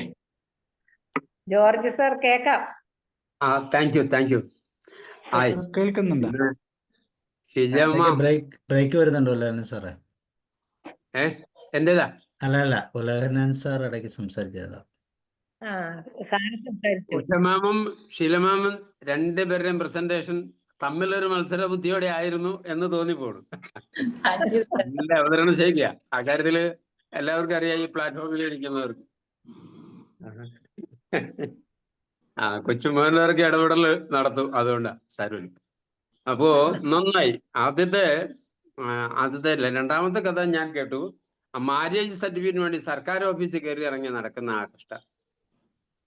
അതേ, മാര്യേജ് സർട്ടിഫിക്കറ്റ് അല്ല, ഏത് സർട്ടിഫിക്കറ്റ് എന്നാലും സർക്കാർ ഓഫീസിലെ സ്ഥിതിവിശേഷം കാര്യമായ മാറ്റം അന്നുമില്ല, ഇന്നുമില്ല, ഇനി ഉണ്ടാകുമെന്ന് പ്രതീക്ഷിക്കാൻ വയ്യാത്ത ഒരു കാലത്തിലേക്കാണ് നമ്മൾ കഴിയുന്നത്. കാരണം അവരുടെ സംഘടനാ ശക്തി ഈ ചെന്ന് നിൽക്കുന്ന ആ ഒരു വ്യക്തി എന്ന് പറയുന്ന ഇൻഡിവിജ്വലിന്റെ മുമ്പിൽ വലിയ പർവ്വതം പോലെ അവനെന്തു ചെയ്യാനൊക്കും? നോക്കി നെടുവീർപ്പിടാനും സങ്കടപ്പെടാനും മനസ്സുകൊണ്ട് ശപിച്ച് ഇറങ്ങിപ്പോരാനും അല്ലാതെ ഒന്നും കഴിയില്ല. അത് ഇനിയും തുടരും. സത്യമായ ഒരു കഥ ഒന്നുകൂടെ ആവർത്തിച്ചു ബോധ്യപ്പെടുത്തി. അത്ര. Thank you ma'am. അഭിനന്ദനങ്ങൾ. ഷീലമാ. Thank you sir. രണ്ടാമത്തെ കഥ അതിദയനീയമായ ഒരു പങ്കുവെക്കലാണ്. ഓർമ്മശക്തി നഷ്ടപ്പെട്ട് ആ ഒരു സ്ഥിതിവിശേഷം എത്ര പറഞ്ഞാലും ഒന്നും ആവില്ല. കാരണം നമ്മുടെ ഭാവനയ്ക്ക് അപ്പുറത്താണ് അതിന്റെ യാഥാർത്ഥ്യം. ആർക്കും വരാതിരിക്കട്ടെ എന്ന് ആശിക്കാനേ കഴിയൂ. ആ ഒരു ദുസ്ഥിതിക്കിടെ കടന്നുപോയത് ശരിക്കും വർണ്ണിച്ച് തന്നെ കഥാഗതത്തിൽ പറഞ്ഞു. എന്തായാലും ഉഷമാം നല്ല അവതരണമായിരുന്നു. ഉഷമാമിന് പ്രത്യേകം അഭിനന്ദനങ്ങൾ. നന്ദി. Thank you so much sir. Thank you sir. Thank you sir. ഉലയനാൻ സർ, പറയും. എന്നെ കേൾക്കാമോ സർ? കേൾക്കാം. എന്തായാലും ആദ്യത്തെ കഥ അതല്പം ഹൃദയത്തിൽ തട്ടിയതാണ്. ജോർജ് സാർ പറഞ്ഞു സർക്കാർ ഓഫീസിന്റെ കഥ അതെന്നും തുടരുമെന്നാണ്. പക്ഷേ ആ കഥയുടെ അപ്പുറത്ത് ഭർത്താവ് എന്ന വ്യക്തി ആ ഓഫീസിലുള്ളവരെ സ്വാധീനിച്ചു എന്നുള്ളതാണ് സത്യം. അവർക്ക് ആ സർട്ടിഫിക്കറ്റ് കിട്ടിയാലേ അയാളുടെ ഭാര്യയാണെന്ന് തെളിയിക്കാൻ ഒക്കുകയുള്ളൂ. എഴുതി വെച്ച 2 ഷീറ്റുകൾ അപ്രത്യക്ഷമാകുമ്പോൾ അപ്പുറത്തുള്ള ആള് അവരെ സഹായിച്ചു. സാമ്പത്തികമായ നേട്ടങ്ങളിലൂടെ ആ 2 ഷീറ്റ് അപ്രത്യക്ഷമായി എന്നുള്ളതാണ് അതിലെ സത്യം എന്ന് ഞാൻ വിശ്വസിക്കുന്നു. കാരണം ഒരു സർക്കാർ ഓഫീസിൽ പണിയെടുത്ത ആളാ. ഒരു രജിസ്റ്ററിലെ 2 പേജൊന്നും അല്ല. വർഷങ്ങൾക്ക് മുമ്പ് നടന്ന ആ 2 പേജിനെ കുറിച്ച് ആർക്കും അന്വേഷിച്ച് കണ്ടുപിടിക്കാനും പറ്റില്ല, ആരെയും ശിക്ഷിക്കാനും ഒക്കില്ല. അതവിടെ കിടക്കട്ടെ. പക്ഷെ ആ സ്ത്രീയുടെ ഉൾവ്യഥ, അതാണ് ആ കഥയുടെ മുന്നിലുള്ളത്. ഒരു സ്ത്രീയുടെ ഉൾവ്യഥ മനസ്സിലാക്കണമെങ്കിൽ നമുക്ക് അമ്മ എന്ന സ്ത്രീയെ അറിയണം. സ്വന്തം അമ്മ എന്ന സ്ത്രീയെ അറിയുന്ന വ്യക്തിക്ക് മരവിച്ച മനസാക്ഷിയുള്ള മനുഷ്യരെ കുറിച്ച് ഒന്നും നമുക്ക് പറയാനില്ല. നമ്മൾ അങ്ങനെ ആവാതിരിക്കട്ടെ. അങ്ങനെ നമ്മൾ മനുഷ്യരായിട്ട് ശ്രമിക്കാം. രണ്ടാമത്തെ ഒരു പ്രത്യേകതയുള്ളത് ഓർമ്മശേഷി നഷ്ടപ്പെട്ട ഒരമ്മയുടെ വ്യഥയാണ്. എനിക്ക് വളരെ കൃത്യമായി അറിയാവുന്ന ഒരു വ്യക്തിയുണ്ട്. അദ്ദേഹം രാവിലെ വീട്ടിൽ നിന്നിറങ്ങും. വീട്ടിൽ ആരും കണ്ടില്ലെങ്കിൽ ഒരു 3 കിലോമീറ്ററൊക്കെ പുള്ളി നടന്നു പോയിരിക്കും. അദ്ദേഹം പരിചിതനാണ് പലർക്കും. ചേട്ടൻ എങ്ങോട്ടാ പോകുന്ന എന്ന ചോദ്യത്തിന് അവരുടെ മുഖത്തേക്ക് നോക്കി ഒന്ന് ചിരിക്കുകയല്ലാതെ ഒന്നും ചെയ്യാൻ അയാൾക്ക് കഴിയില്ല. അദ്ദേഹത്തെ അറിയുന്ന ആളാണെങ്കിൽ പതുക്കെ കൈപിടിച്ച് തിരിച്ചു കൊണ്ടുവന്ന് ഒരു സ്ഥാനത്തെത്തിക്കും, അല്ലെങ്കിൽ വീട്ടുകാരെ വിളിച്ചു പറയും. അവിടെയാണ് അതിൻ്റെ ഒരു ക്ലാഷ്. വീട്ടുകാരെ വിളിച്ചു പറഞ്ഞ് വീട്ടുകാരടുത്ത് വരുമ്പോൾ ഈ മനുഷ്യൻ കൊണ്ടുചെന്നാക്കിയ ആ മനുഷ്യൻ അവിടെ ഉണ്ടോ ഇല്ലയോ എന്നൊന്നും നോക്കാറില്ല. വീട്ടുകാർ വന്ന് ഈ അച്ഛനെ കൊണ്ട് തോറ്റു, ഈ മാമനെ കൊണ്ട് തോറ്റു, ഞങ്ങൾക്കൊരു സമാധാനമില്ല എന്നെല്ലാം പറഞ്ഞ് ശാസിക്കുകയും ചാടുകയും ചെയ്യുന്ന ഒരവസ്ഥയാണ്. രണ്ടും മനുഷ്യത്വഹീനമാണ്. ആ വ്യക്തി അറിഞ്ഞുകൊണ്ടല്ല യാത്ര. എനിക്കും നിങ്ങൾക്കും മറ്റൊരാൾക്കും ഈ അമ്നേഷ്യ പോലെയുള്ള മറവി രോഗങ്ങൾ വരാതിരിക്കട്ടെ. ഒരമ്മയുടെ ഹൃദയത്തിലേക്ക് ആഴ്ന്നിറങ്ങുന്ന മകളുടെ ദുഃഖവും കൂടി ഇതിനകത്തുണ്ട്. 2 കഥ പറഞ്ഞ മാന്യ സഹോദരിമാരും നന്നായി പറഞ്ഞു. പക്ഷെ മാമിനോട് റിക്വസ്റ്റ് ഉള്ളത്, വോയിസ് മോഡുലേഷൻ ഒന്ന് കറക്റ്റ് ചെയ്താൽ കുറെ കൂടെ നമുക്ക് മാമിനോടൊപ്പം വരാൻ പറ്റും, കഥയോടൊപ്പം സഞ്ചരിക്കാൻ പറ്റും. ആ കാര്യത്തിൽ ഷീല മാം ഒരു പിടി മുന്നിലാണ്. സ്നേഹക്കുറവൊന്നും എന്നോട് തോന്നണ്ട. ഇല്ല ഞാൻ ഇല്ല സാർ, ഇല്ല ഇല്ല ഒരിക്കലും ഇല്ല. Thank you so much. എപ്പോഴും കറക്റ്റ് ചെയ്ത് തന്നെയാണ് നമുക്ക് വളരാൻ കഴിയുക. സാറിന്റെ വലിയ മനസ്സിന് എനിക്ക് എന്നും സാറിനോട് നന്ദി മാത്രമേ ഉള്ളൂ, സ്നേഹം കൂടുതലേ ഉള്ളൂ. Thank you. അങ്ങനെ Thank you, പറയണ ma'am. സാറേ. അങ്ങനെ പറയുമ്പോഴാണ് നമുക്ക് കുറച്ചുകൂടെ ശ്രദ്ധിച്ച് വായിക്കാൻ പറ്റും സാറേ. എന്ത് പോരാണെങ്കിലും ഒന്ന് പറയണം. നമ്മളെ വായിക്കുന്ന കഥ ഒരു പല പ്രാവശ്യം വായിച്ചാൽ ആ ഒഴുക്ക് തന്നെ കിട്ടും. അതുപോലെ ചില വാക്കുകൾ നമുക്ക് നമ്മുടേതായ രീതിയിൽ ഉപയോഗിക്കുകയും ചെയ്യാം. അതെ അതെ അതെ. ശരി സാർ. സാറ് പറഞ്ഞത് ഇത്രയാണ്, റിഹേഴ്സൽ ചെയ്യണം. ആ കഥ നമ്മൾ അല്ല, തന്നെ അതിൻ്റെ വായിച്ച് കുറ്റം എനിക്കാണ്. കാരണം ഇന്ന് ഉച്ചയ്ക്കാണ് കഥയെക്കുറിച്ച് പറഞ്ഞത്. ഞങ്ങൾ 6 മണിക്ക് ഈ കഥ സെലക്ട് ചെയ്തത്, 2 കഥയും സെലക്ട് ചെയ്തത് ഷീൽ ടീച്ചറാണ്. കാരണം നെറ്റ് എനിക്കിന്ന് കോള് പോലും വിളിക്കാൻ പറ്റുന്നില്ലായിരുന്നേ. അപ്പൊ എങ്ങനെയൊക്കെയോ ഈ മുറ്റത്തും പറമ്പിലും ഒക്കെ കൊണ്ടുനടന്നിട്ടാണ് കുറച്ചൊക്കെ ഇങ്ങനെ മെസ്സേജ് ഇടാനൊക്കെ പറ്റിയത്. അതുകൊണ്ട് ഷീൽ ടീച്ചർ തന്നെയാണ് എനിക്ക് ഞങ്ങൾക്ക് 2 പേർക്കുള്ള കഥകൾ സെലക്ട് ചെയ്ത ടീച്ചറാണ്. ഒന്ന് ഫുള്ളായിട്ട് വായിച്ചു നോക്കാൻ പറ്റിയിട്ടുണ്ടായിരുന്നില്ല. ഞാൻ ഒരു പ്രാവശ്യം പോലും കഥയാണ് കയറിയത്. അതാണ് സത്യം. ഷീൽ ടീച്ചറിന് ഞാൻ പ്രത്യേകം നന്ദി പറയുന്നു. കൊള്ളാം. അയച്ചു തന്നപ്പോ തൊട്ടടുത്ത വൈഫൈ ഉള്ള വീട്ടിൽ വന്നിട്ടാണ് ഞാനിപ്പോ കഥ കഴിഞ്ഞ പറയുന്നത്. ആഴ്ചയിലും ഈ ആഴ്ചയിലും കഥ പറയാമെന്ന് ഒരേ ആൾ തന്നെയാണ്. കഴിഞ്ഞ ആഴ്ച പറ്റിയില്ല, അപ്പോൾ നമ്മൾ മാനേജ് ചെയ്തു. ഈ ആഴ്ച അതേ അവസ്ഥ തന്നെ വന്നു. അപ്പോൾ അതാണ് ഈ ലേറ്റ് ആയി പോകുന്നത്. ഇല്ല. അപ്പോൾ എപ്പോഴും ഒരു സ്പെയർ ഞാനും കൂടെ കണ്ടെത്തി വെക്കും, ഇനി ഇൻ കേസ് എന്തെങ്കിലും സംഭവിച്ചാൽ മാനേജ് ചെയ്യും. സാറേ, ഞങ്ങളും ഒരു സ്പെയർ കണ്ടെത്തി വെച്ചോളാം സാറേ ഇനി. കേട്ടോ ഉലഹന്നൻ സാറേ, ഞങ്ങള് പറഞ്ഞിട്ടുണ്ട് സാറിനോട്, എപ്പോ ആള് കിട്ടിയില്ലെങ്കിലും ഏത് വിഷയവും തരിക, ഞങ്ങള് 2 പേരും കൂടി അത് കൊളവാക്കി തരാമോ? അവതരിപ്പിക്കും. Okay, thank you sir, thank you so much. Next time ഞങ്ങൾ തീർച്ചയായിട്ടും പ്രിപ്പയർ ചെയ്യും, നല്ലപോലെ റിഹേഴ്സൽ ചെയ്തിട്ട് വരാനായിട്ട് ശ്രമിക്കും. തീർച്ചയായിട്ടും. Thank you. ഒരെണ്ണം സ്പെയർ ആക്കി എപ്പോഴും റെഡിയാക്കി വെച്ചോളൂ. ഒരു പ്രാവശ്യം പോലും വായിക്കാൻ സമയം ഒരു പക്ഷേ കിട്ടിക്കാണത്തില്ലെന്നാ എനിക്ക് തോന്നുന്നു. ഇല്ല. അതാണ്. പക്ഷെ ആ കഥ അത്ര ഇത് മനോഹരമാണ്. വെച്ചാൽ അതിൻ്റെ അകത്ത് പറയുന്നില്ലേ, ഈ എപ്പോഴും ഒരു ഫോട്ടോയെ നോക്കി, മകളുടെ ഫോട്ടോയിൽ നോക്കി ഇങ്ങനെ നിൽക്കുക, മകളടുത്ത് നിൽക്കുക, പക്ഷെ അറിയുന്നില്ല.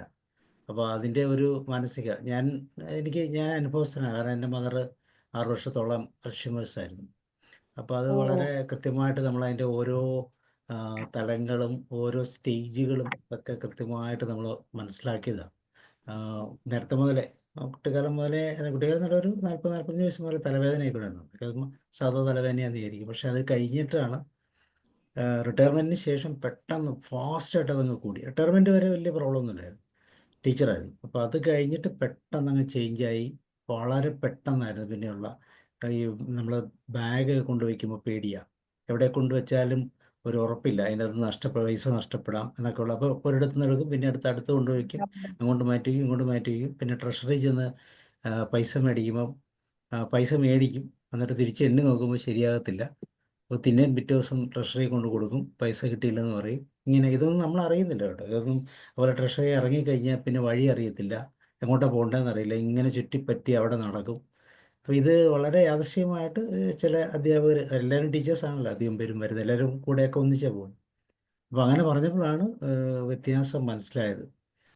അതുപോലെ തന്നെ പേരുകൾ ഭയങ്കര പ്രശ്നമാണ്. അതുപോലെ എന്നെ അറിയുമോ എന്നൊന്നും ചോദിച്ചു കഴിഞ്ഞാൽ ഭയങ്കര ബുദ്ധിമുട്ടാണ്.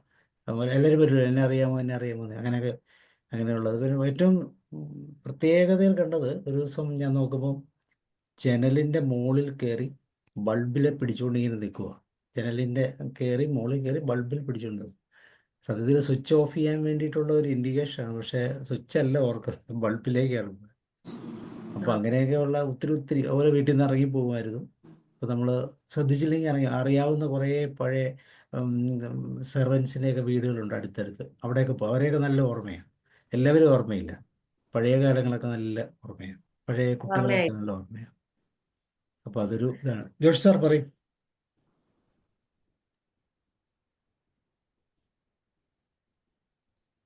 ഒക്കെ രണ്ട് അവതരണ സഹോദരിമാർക്കും പ്രത്യേകമായ നന്ദിയും സന്തോഷവും അറിയിക്കട്ടെ.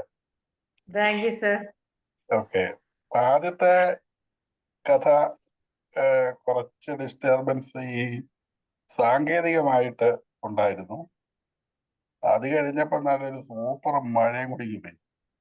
ഒന്നും കേൾക്കാൻ പറ്റാത്ത അന്തരീക്ഷത്തിലേക്ക് ഞാൻ എത്തി. ഞാൻ പിന്നെ ഇപ്പം എനിക്കധികം ഒന്നും പിന്നീട് കേൾക്കാൻ പറ്റിയില്ല. എല്ലാത്തിൻ്റെയും അറ്റവും പാലും തുമ്പും ഒക്കെയാണ് കേട്ടത്.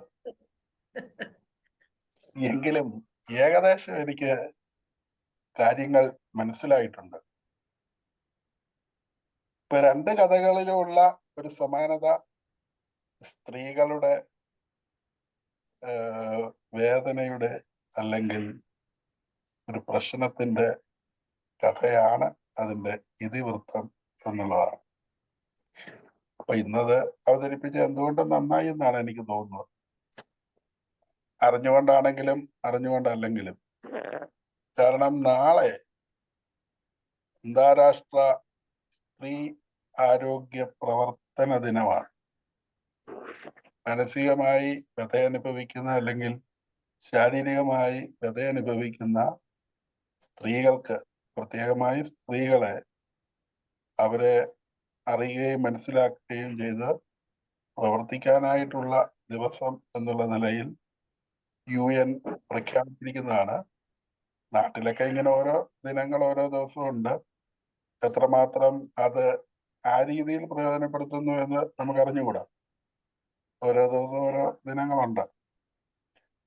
അപ്പൊ ഏതായാലും ആ അർത്ഥത്തിൽ ഇതിലേക്ക് ഒരു വലിയ ഒരു സാന്ദർഭികമായി തന്നെ അത് ഗുണകരമായി നമ്മളുടെ ഒരു സന്ദേശം ലോകത്തിന് നൽകാൻ പറ്റി എന്ന് നമുക്ക് വിചാരിക്കാം. ആദ്യത്തെ കഥയിൽ അവിടുത്തെ സ്ത്രീത്വം, അവൾക്ക് വേണ്ടത്ര നീതി ലഭിക്കുന്നില്ല. എന്നാൽ കുറെ കാലം മുമ്പുള്ള കഥയായതുകൊണ്ട് അല്ലെങ്കിൽ സംഭവമായിട്ട് ഇതിനെ കാണാവുന്നത് കൊണ്ട് അദ്ദേഹം പറയുന്നു, എനിക്ക് കുഞ്ഞില്ലാത്തത് കൊണ്ട് ഈ സ്ത്രീയെ എനിക്ക് ഉപേക്ഷിക്കാൻ താല്പര്യം. ഇന്നിപ്പോ ഈ കാലയളവിൽ മക്കൾ വേണ്ടെന്നും പറഞ്ഞ് കല്യാണം കഴിക്കുന്ന ആളുകൾ വർദ്ധിച്ചു വരുന്ന ഒരു സ്ഥിതിവിശേഷത്തിലാണ്. അപ്പൊ ആ മൂല്യബോധം അതിൻ്റെ അകത്ത് അതൊരു മൂല്യബോധമാണോ എന്നൊന്നും പറയാൻ പറ്റില്ല. കാരണം ഈ രണ്ടുപേർക്കും കുഴപ്പമില്ല എന്ന് ഡോക്ടർമാർ പറഞ്ഞു എന്ന് കഥക്കിടയിൽ സൂചിപ്പിക്കുന്നുണ്ട്. അപ്പൊ പിന്നെ ജീവശാസ്ത്രം വളരെയേറെ വർദ്ധിച്ചിരിക്കുമ്പോൾ ഇതിന്റെ കാര്യങ്ങളും കാരണങ്ങളും ഒക്കെ തന്നെ അദ്ദേഹത്തിന് അറിയാമായിരിക്കും. അദ്ദേഹം വിദ്യാഭ്യാസമുള്ള ഒരു മനുഷ്യനായിരിക്കുമല്ല, ഓഫീസിലൊക്കെ ജോലി കിട്ടിയിരിക്കുന്നു. അതിലേക്ക് അങ്ങനെ ഒരു അദ്ദേഹത്തിൽ ഇങ്ങനെയുള്ള ഒരു വൈകൃത ചിന്ത കടന്നു വന്നിട്ടുണ്ടെങ്കിൽ അത് തിരുത്തുന്നതിനോ അതിൽ നിന്ന് പിന്തിരിപ്പിക്കുന്നതിനോ ഒക്കെ അല്ലേ ഈ സഹപ്രവർത്തകർ, നല്ല സഹപ്രവർത്തകർ ചെയ്യേണ്ടത്. പക്ഷേ അങ്ങനെ ഒന്ന് അവിടെ കാണുന്നില്ല. അത് സമൂഹത്തിന്റെ ഒരു വേറൊരു രൂപമാണ്. അല്ലെങ്കിൽ സമൂഹത്തിന്റെ ഇന്നും ആ ഒരു സ്ഥിതിയുണ്ട്. മറ്റുള്ളവന്റെ പ്രശ്നങ്ങളോ അതിനെ നേരാമണ്ണം പരിഹരിക്കാനോ ഒന്നും പലർക്കും ഇഷ്ടമില്ല. പലർക്ക് പ്രശ്നം ഉണ്ടാകുന്നതും പ്രശ്നം കേട്ട് അത് ആസ്വദിക്കുന്നതുമാണ് ഉള്ളിന്റെ ഉള്ളിൽ പലർക്കും താല്പര്യമെന്ന് എനിക്ക് പലപ്പോഴും തോന്നിയിട്ടുണ്ട്. അതുകൊണ്ട് ഇനി മറ്റുള്ളവരാരെങ്കിലും അവരുടെ പ്രശ്നം പറയുമ്പോൾ ഇവരുടെ കുറെ കാര്യങ്ങളായിരിക്കും അപ്പൊ തിരിച്ചു പറയുന്നത്. അങ്ങനെ ചില ആളുകളുണ്ട്. നമുക്കിപ്പോ ഒരു പനിയാണ്, ജലദോഷമാണ്, അല്ലെങ്കിൽ ഇന്ന പ്രശ്നമുണ്ടെന്ന് പറയുമ്പോൾ ഇവരുടെ ഒരു പുരാണം കൂടി പറയും. അതിങ്ങനെയായിരുന്നു, എനിക്ക് അങ്ങനെയായിരുന്നു ഇങ്ങനെ. എന്നാൽ ഇയാളെ അപ്പോൾ കേൾക്കുകയല്ലേ വേണ്ടത്. കേട്ടിട്ട് അതിനൊരു സൊല്യൂഷൻ അല്ലേ പറയുന്നത്. അല്ലെങ്കിൽ അതിൻ്റെ ഇടയ്ക്ക് ഇവരുടെ കല്യാണ കാര്യമോ മക്കളുടെ കാര്യമോ ഇങ്ങനെയൊക്കെ, അതൊക്കെ നമ്മളെ ശ്രദ്ധിക്കേണ്ടുന്ന ഒരു കാര്യമായിട്ട് എനിക്ക് ചിലപ്പോഴെങ്കിലും തോന്നിയിട്ടുണ്ട്. അതൊന്ന്. രണ്ട്, പണത്തിന് വേണ്ടി 2 പേജ് കീറിക്കളയുക. ഉദയനാരായണൻ സാറ് പറഞ്ഞു സർക്കാർ ഓഫീസിൽ അതൊക്കെ സാധിക്കും. വർഷങ്ങൾക്ക് മുമ്പ് നടന്നതാണെങ്കിൽ ചിലപ്പോൾ അതൊക്കെ ആരും ഒന്നും കണ്ടുപിടിക്കാനും പോകുന്നില്ല. ചില ആളുകൾ അങ്ങനെയുണ്ട്, ചില ധൈര്യവാന്മാരുണ്ട്.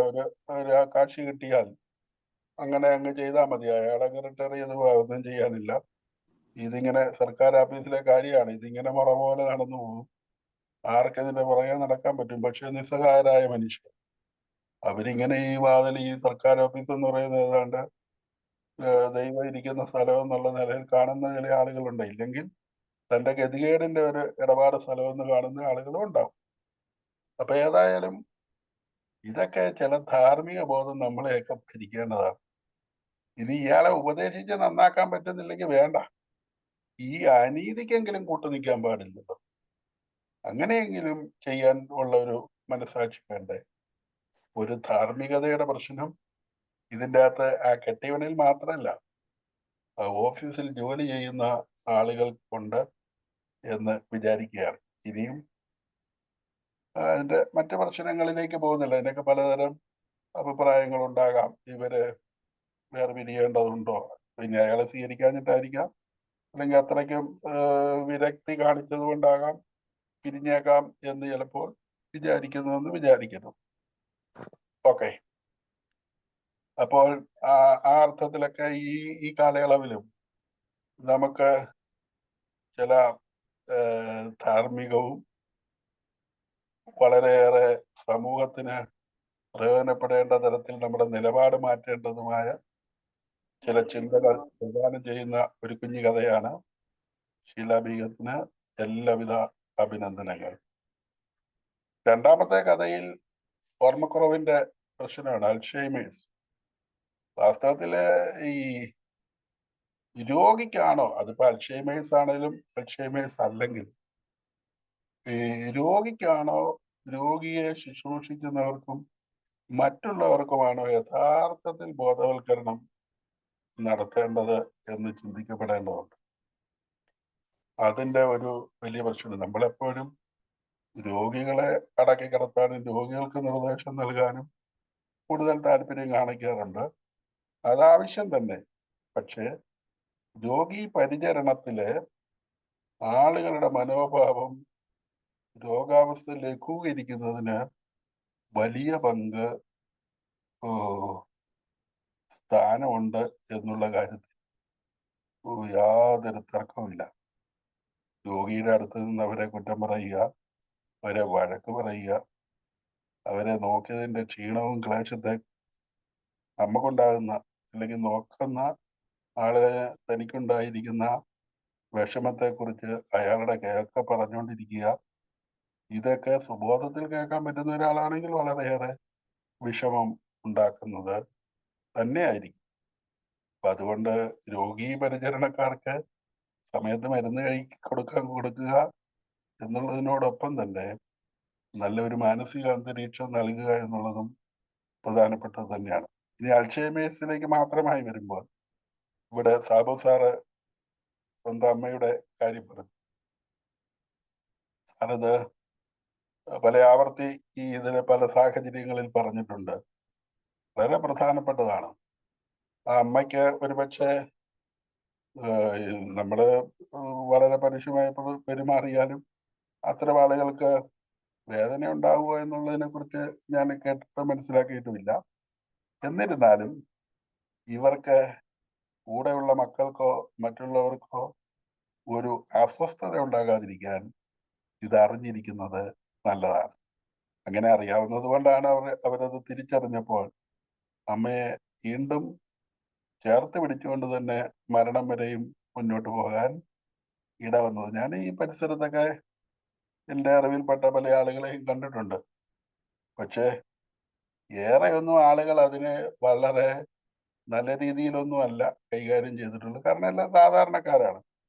അവർക്ക് അവരുടേതായ ഒരുപാട് തരം പ്രശ്നങ്ങളാകുന്നതുകൊണ്ട് ഈ രീതിയിലൊക്കെ പരിചരിക്കാൻ പലപ്പോഴും സാധിക്കുന്നില്ല. എങ്കിലും ഇനി ഈ കാലഘട്ടത്തിൽ ഇത്തരം പ്രശ്നങ്ങൾ ഇതാർക്കും വരാം.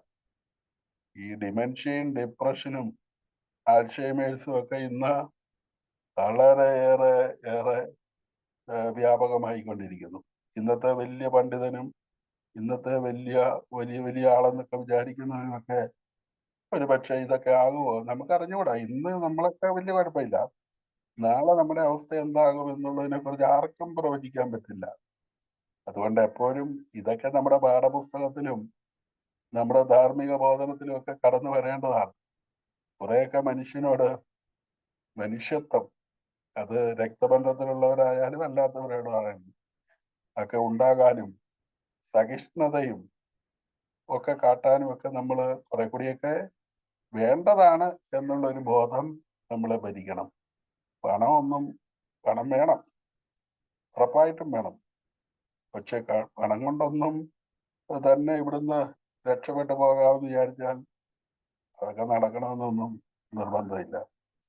എന്നെ വല്ലാതെ ചിന്തിപ്പിച്ച ഈ അടുത്ത കാലത്തെ ഒരു കൊലപാതകമാണ് ഈ കോട്ടയത്തെ ഇന്ദ്രപ്രസ്ഥ ഓഡിറ്റോറിയത്തിന്റെ പിന്നെ മുതലാളിക്ക് സംഭവിച്ചത്. ഇഷ്ടംപോലെ കാശ്, പക്ഷെ ഇഷ്ടംപോലെ കാശ്, പുറത്ത് എത്രയാണ് സെക്യൂരിറ്റി, അകത്ത് പട്ടി പുറത്ത് പട്ടി, ചുറ്റും ക്യാമറ, എന്നിട്ട് ഈ പറയുന്ന ഒരുത്തനും അറിഞ്ഞില്ല ഇവരെ കൊല്ലാൻ വന്നവരെ കുറിച്ച്. അപ്പോ ഇതൊക്കെ നമ്മളെ ഇത്തരത്തിലുള്ള ഓരോ സംഭവങ്ങളും ഇത്തരം കഥകളും ഒക്കെ നമ്മുടെ ജീവിതത്തെ കുറിച്ച് കുറച്ച്, അതായത് ഇയാൾക്ക് ചുറ്റുപാടുള്ള ഒരു മനുഷ്യനുമായിട്ട് കണക്ഷനും ഇല്ല. അപ്പൊ ഇതെല്ലാം മനുഷ്യനെ മാനിക്കുക, മനുഷ്യനെ പരിഗണിക്കുക. ഈ നമ്മൾ പരിഗണിച്ചവരൊക്കെയാണ് നമ്മളെ തിരിച്ചു പരിഗണിക്കുന്നതെന്ന് നമുക്കറിയാൻ പറ്റില്ല. ചിലപ്പോൾ ആരും പരിഗണിച്ചൊന്നും വരികയില്ല. എങ്കിലും ആളുകൾ പിന്നെ മരിച്ചു കഴിയുമ്പോൾ പറയത്തില്ലല്ലോ ഇത്രമാത്രം ഒരു കുഴപ്പക്കാരനായിരുന്നു എന്നൊന്നും പറയില്ലല്ലോ. അപ്പൊ എല്ലാ ഭാവങ്ങളും രണ്ട് കഥകൾക്കും പത്തര മാറ്റുണ്ട്, നന്മയുണ്ട്. പ്രത്യേകിച്ച് ഈ ഷോർട്ട് നോട്ടീസിൽ ഇത് അവതരിപ്പിക്കാൻ നിങ്ങൾ കാണിച്ച വലിയ മനസ്സിനും ഇതിൽ പങ്കെടുത്ത എല്ലാവർക്കും പ്രത്യേകമായ നന്ദിയും ഇങ്ങേറ്റം സ്നേഹവും ആദരവും അർപ്പിച്ചുകൊണ്ട് ഞാൻ നിർത്തുന്നു. Thank you. എല്ലാ നന്മയും ഉണ്ടാകട്ടെ, ദൈവം അനുഗ്രഹിക്കട്ടെ. Thank you.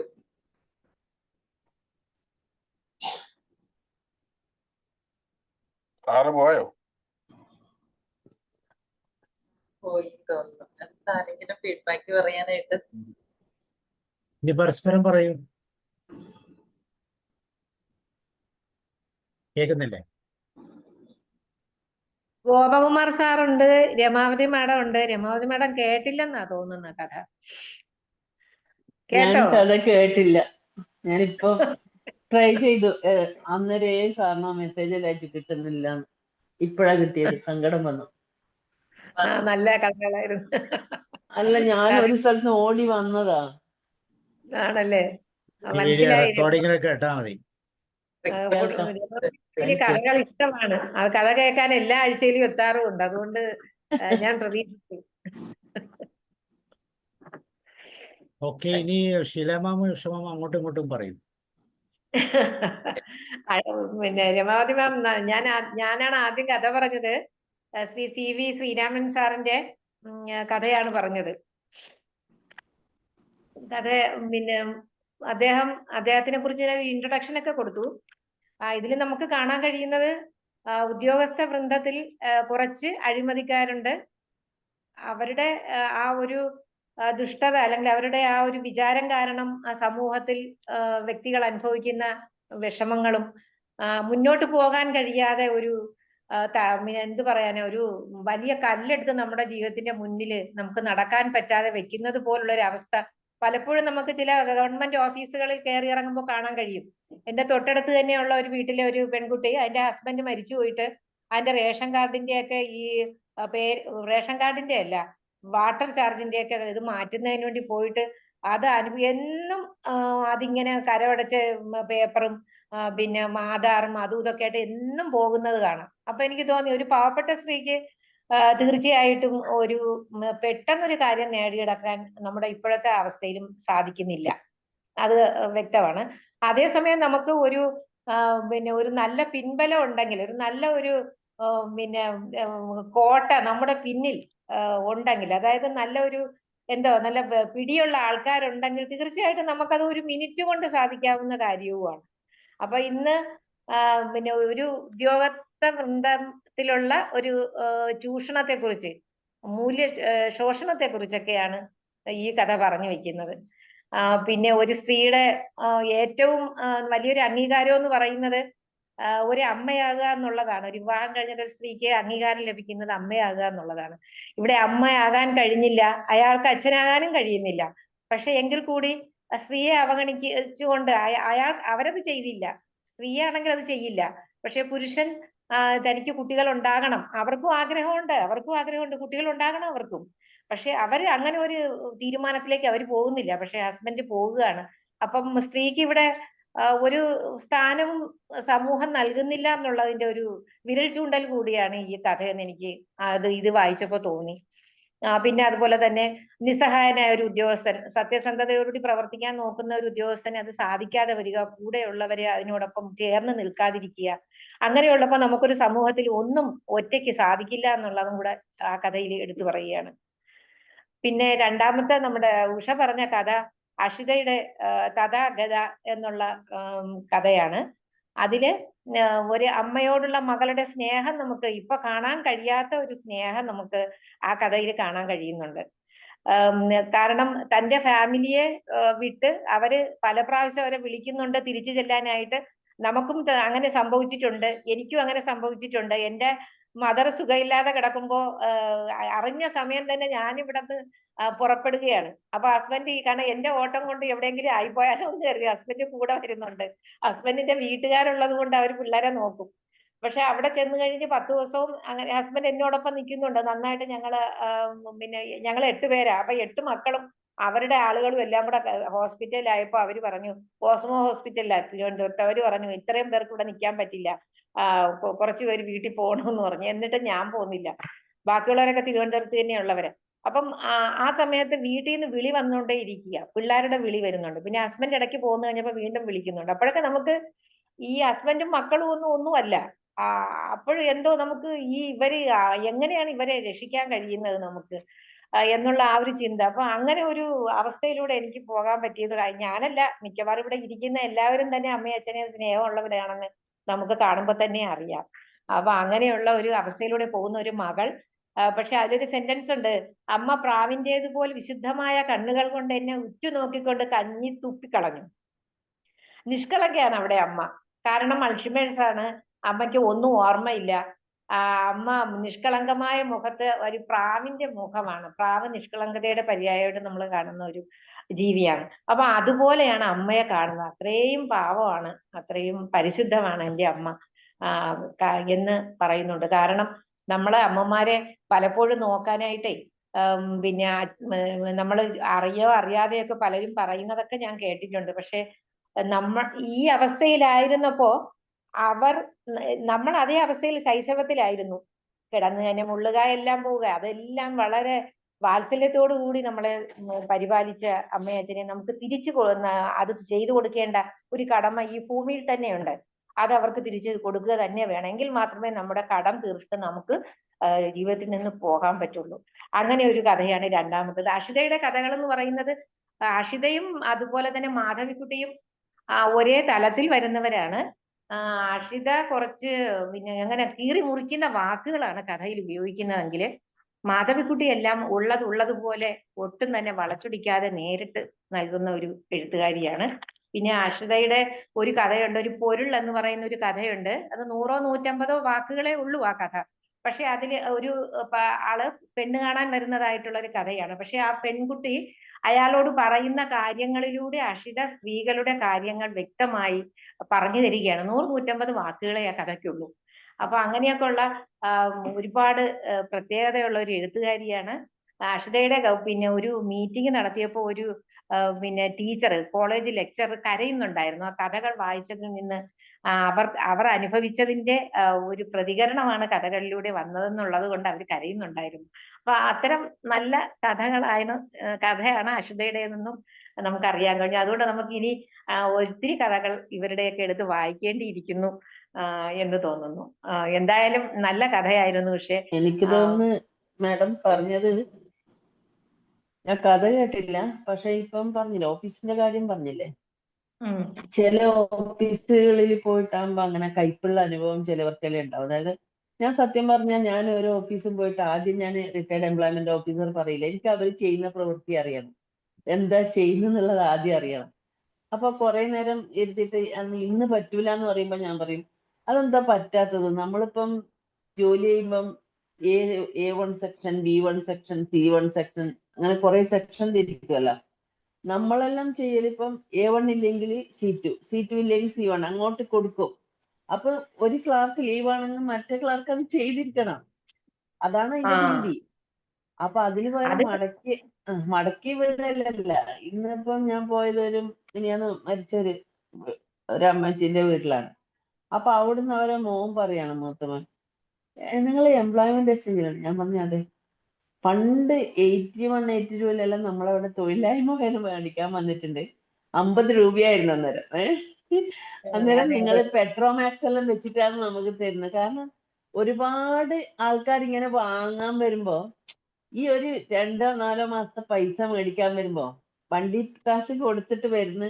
അപ്പൊ പിറ്റേ ദിവസം 5 മണിയായിരുന്നു നിങ്ങൾ പോയിക്കോ നമ്മൾ പറയില്ല, കാരണം അത് കൊടുത്തു കഴിഞ്ഞിട്ടേ വിടുള്ളൂ. അപ്പൊ അങ്ങനെയല്ലാകുമ്പോ അവർ പറയുമ്പോ നമുക്ക് സന്തോഷം തോന്നുന്നു, കാരണം അവരത് ഓർമ്മിച്ചിട്ടുണ്ട്, ആ നല്ല കാര്യങ്ങൾ ചെയ്തൊക്കെ ഓർമ്മിച്ചിട്ടുണ്ട്.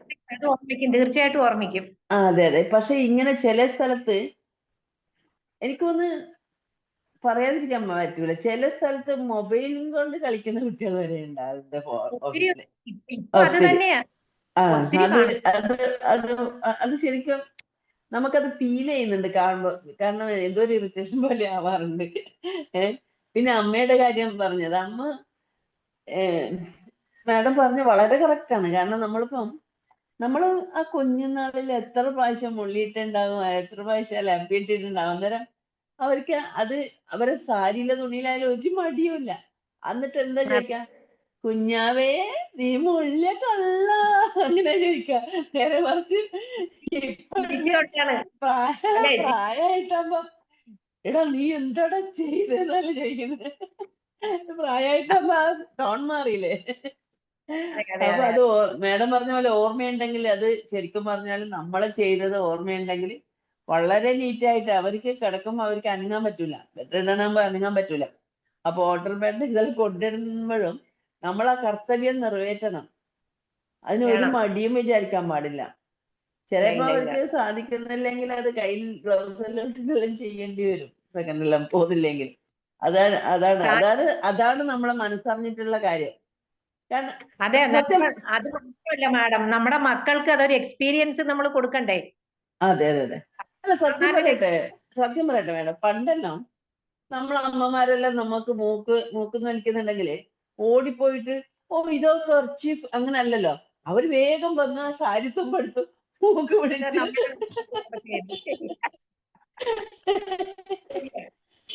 അങ്ങനെയല്ലാന്ന്. നല്ല കേൾക്കുമ്പോ നല്ല കഥ നല്ലതായിരുന്നു തോന്നി. Thank you. കുഞ്ഞു സ്വന്തം മക്കളുടേതാണെങ്കിലും നേരിട്ട് കൈകൊണ്ടൊന്നും ഇപ്പോഴത്തെ പെൺകുട്ടികളെ പിടിക്കില്ല. അവർക്ക് എന്തോ ഒരു മ്യൂട്ടാണ്. എല്ലാവർക്കും ഒരുപാട് സന്തോഷം, എല്ലാവർക്കും ഒരുപാട് നന്ദി. ഫീഡ്ബാക്ക് പറഞ്ഞവർക്ക് എല്ലാവർക്കും. എനിക്ക് 2 കഥയിലും കൂടി എനിക്ക് 2 പോയിന്റ്സ് മാത്രമാണ് പറയാനുള്ളത്. ആദ്യത്തെ കഥയില് നമ്മള് സർക്കാർ ഓഫീസിന്റെ കാര്യം പറഞ്ഞെങ്കിൽ കൂടി ഒരു ഭർത്താവ് ഒരു ഭാര്യയോട് എങ്ങനെ പെരുമാറണം, ഭർത്താവ് ആയിക്കോട്ടെ, സുഹൃത്തുക്കളായിക്കോട്ടെ, അച്ഛനും മക്കളും, എന്ത് ബന്ധങ്ങളാ റിലേഷൻഷിപ്പില് നമ്മൾക്ക് മനസ്സിലാണ് സ്ഥാനം വേണ്ടത്. നമ്മുടെ റൈറ്റ്സ് അവരുടെ ഹൃദയങ്ങളിലാവണം. അതുപോലെ ഇടമില്ലാത്ത ഇടത്ത് നിൽക്കരുത്, ഇടഞ്ഞു നിൽക്കുകയും അരുത് എന്ന ഒരു കോട്സ് ഞങ്ങളുടെ പ്രിയപ്പെട്ട ടോംസ് ആന്റണി സാർ പറയുന്നതാണ്. അതൊക്കെ എഴുതിയതാണത്. അപ്പൊ അതാണ് എനിക്ക് ഓർമ്മ വന്നത് ഇത് വായിച്ചപ്പോ.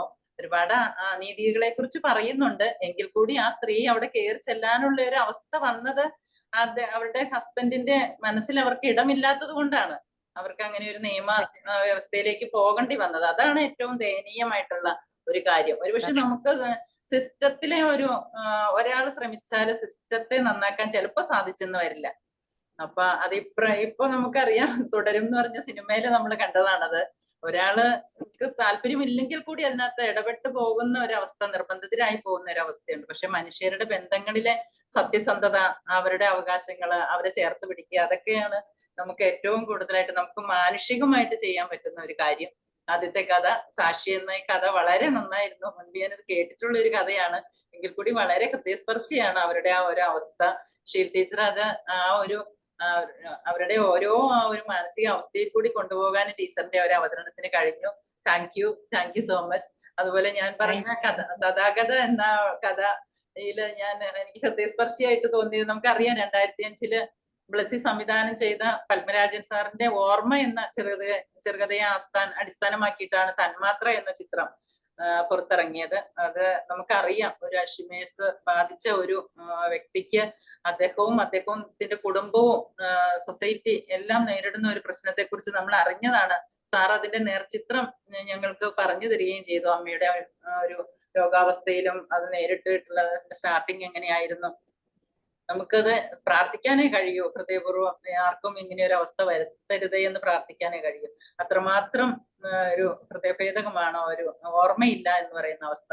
അതുപോലെ തന്നെ നമുക്ക് ഒരു കാര്യം കൂടി എനിക്ക് പറയാനുള്ളതെന്ന് പറഞ്ഞു കഴിഞ്ഞാല്, എപ്പോഴും നമുക്ക് അമ്മയുടെ മനസ്സിലാണ് നമ്മൾ ജീവിച്ചിരിക്കുക. അമ്മയുടെ ഓർമ്മയിൽ നമ്മൾ മരിച്ചു കഴിഞ്ഞാൽ പിന്നെ നമുക്ക് ജീവിതമില്ല. അതാണ് ഇതിനകത്ത് ഏറ്റവും വലിയൊരു ഒരു വാസ്തവം എന്ന് പറയുന്നത്. അമ്മമാര് ഭൂമിയിലുള്ളപ്പോ അവരുടെ മനസ്സിൽ നമ്മൾ എന്നും ഉണ്ടാവും. പക്ഷെ ഓർമ്മകളില്ലാത്ത ഒരു അവസ്ഥയിലേക്ക് അവർ പോകുമ്പോ അവരുടെ മനസ്സിൽ നമ്മൾ മരിച്ചു വീഴുകയും നമ്മൾ ഈ ഭൂമിയിൽ ജീവിച്ചിരിക്കുകയും ചെയ്യുക എന്ന് പറയുന്ന ഒരു വലിയൊരു അവസ്ഥയാണ് നമുക്ക് ഈ കഥയിലൂടെ അനുഭവിച്ചറിയാനായിട്ട് കഴിഞ്ഞത്. ടീച്ചറിന് ഞാൻ പ്രത്യേകം ഒരിക്കൽ കൂടി നന്ദി പറയുന്നു, കഥ എനിക്ക് വേണ്ടി സെലക്ട് ചെയ്തതിനും.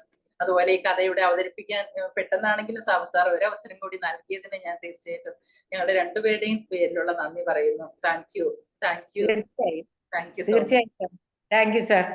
പങ്കെടുത്ത എല്ലാവർക്കും അഭിപ്രായം പറഞ്ഞതിനൊക്കെ വളരെയധികം നന്ദി. തീർച്ചയായിട്ടും ജോഷി സാർ, ഒലഹന്ന സാർ, അതുപോലെ ജോർജ് സാർ, എല്ലാവരും, രമാവതി മാം, എല്ലാവരും നല്ല, സലിജമ്മ, എല്ലാവരും നല്ല ഫീഡ്ബാക്ക് തന്നു. കഥ കേൾക്കാനായിട്ട് ഈ ഒരു പ്രതികൂല സാഹചര്യത്തിലും കാലാവസ്ഥയൊക്കെ അതിജീവിച്ച് വെല്ലുവിളിച്ച് ഞങ്ങളോടൊപ്പം വന്നതിന് ഒരുപാട് സന്തോഷം. Thank you so much. Thank U. Okay, അപ്പൊ രണ്ടാമത്തെ കഥയെ കുറിച്ച് പറയുമ്പോൾ എനിക്ക് ഒത്തിരി പറയാനുണ്ട്. നമുക്ക് പിന്നെ ഒരു സാക്കാം. പ്രാവശ്യം ഞാൻ പറഞ്ഞിട്ടുണ്ട്, കാരണം നമ്മൾ അൽഷിമേഴ്സിന്റെ പ്രോഗ്രാംസ് മിക്കവാറും കണ്ടക്ട് ചെയ്യാറുണ്ട്. ആ സമയത്തൊക്കെ നമ്മൾ അറിയാതെ ഇതൊക്കെ പറഞ്ഞു പോകും. 1-2 വർഷമൊന്നുമില്ല, 6 വർഷം. ആ വർഷങ്ങളിലൊക്കെ ഞങ്ങളുടെ പ്രത്യേകത എന്താണെന്ന് വെച്ചാൽ, ഞങ്ങൾ കാറിൽ എവിടെ പോയാലും ഞങ്ങൾ കൊണ്ടുപോയാലും, എവിടെ ടൂർ പോയാലും എവിടെ യാത്ര പോയാലും നമ്മൾ കൊണ്ടുപോകും. കക്ഷി അറിയുന്നുണ്ടോ ഇല്ലയോ എന്നുള്ളതൊന്നും പ്രശ്നമല്ല, പക്ഷെ നമ്മളത് എൻജോയ് ചെയ്യും. എല്ലാവരുടെ വീട്ടിലും പോവും.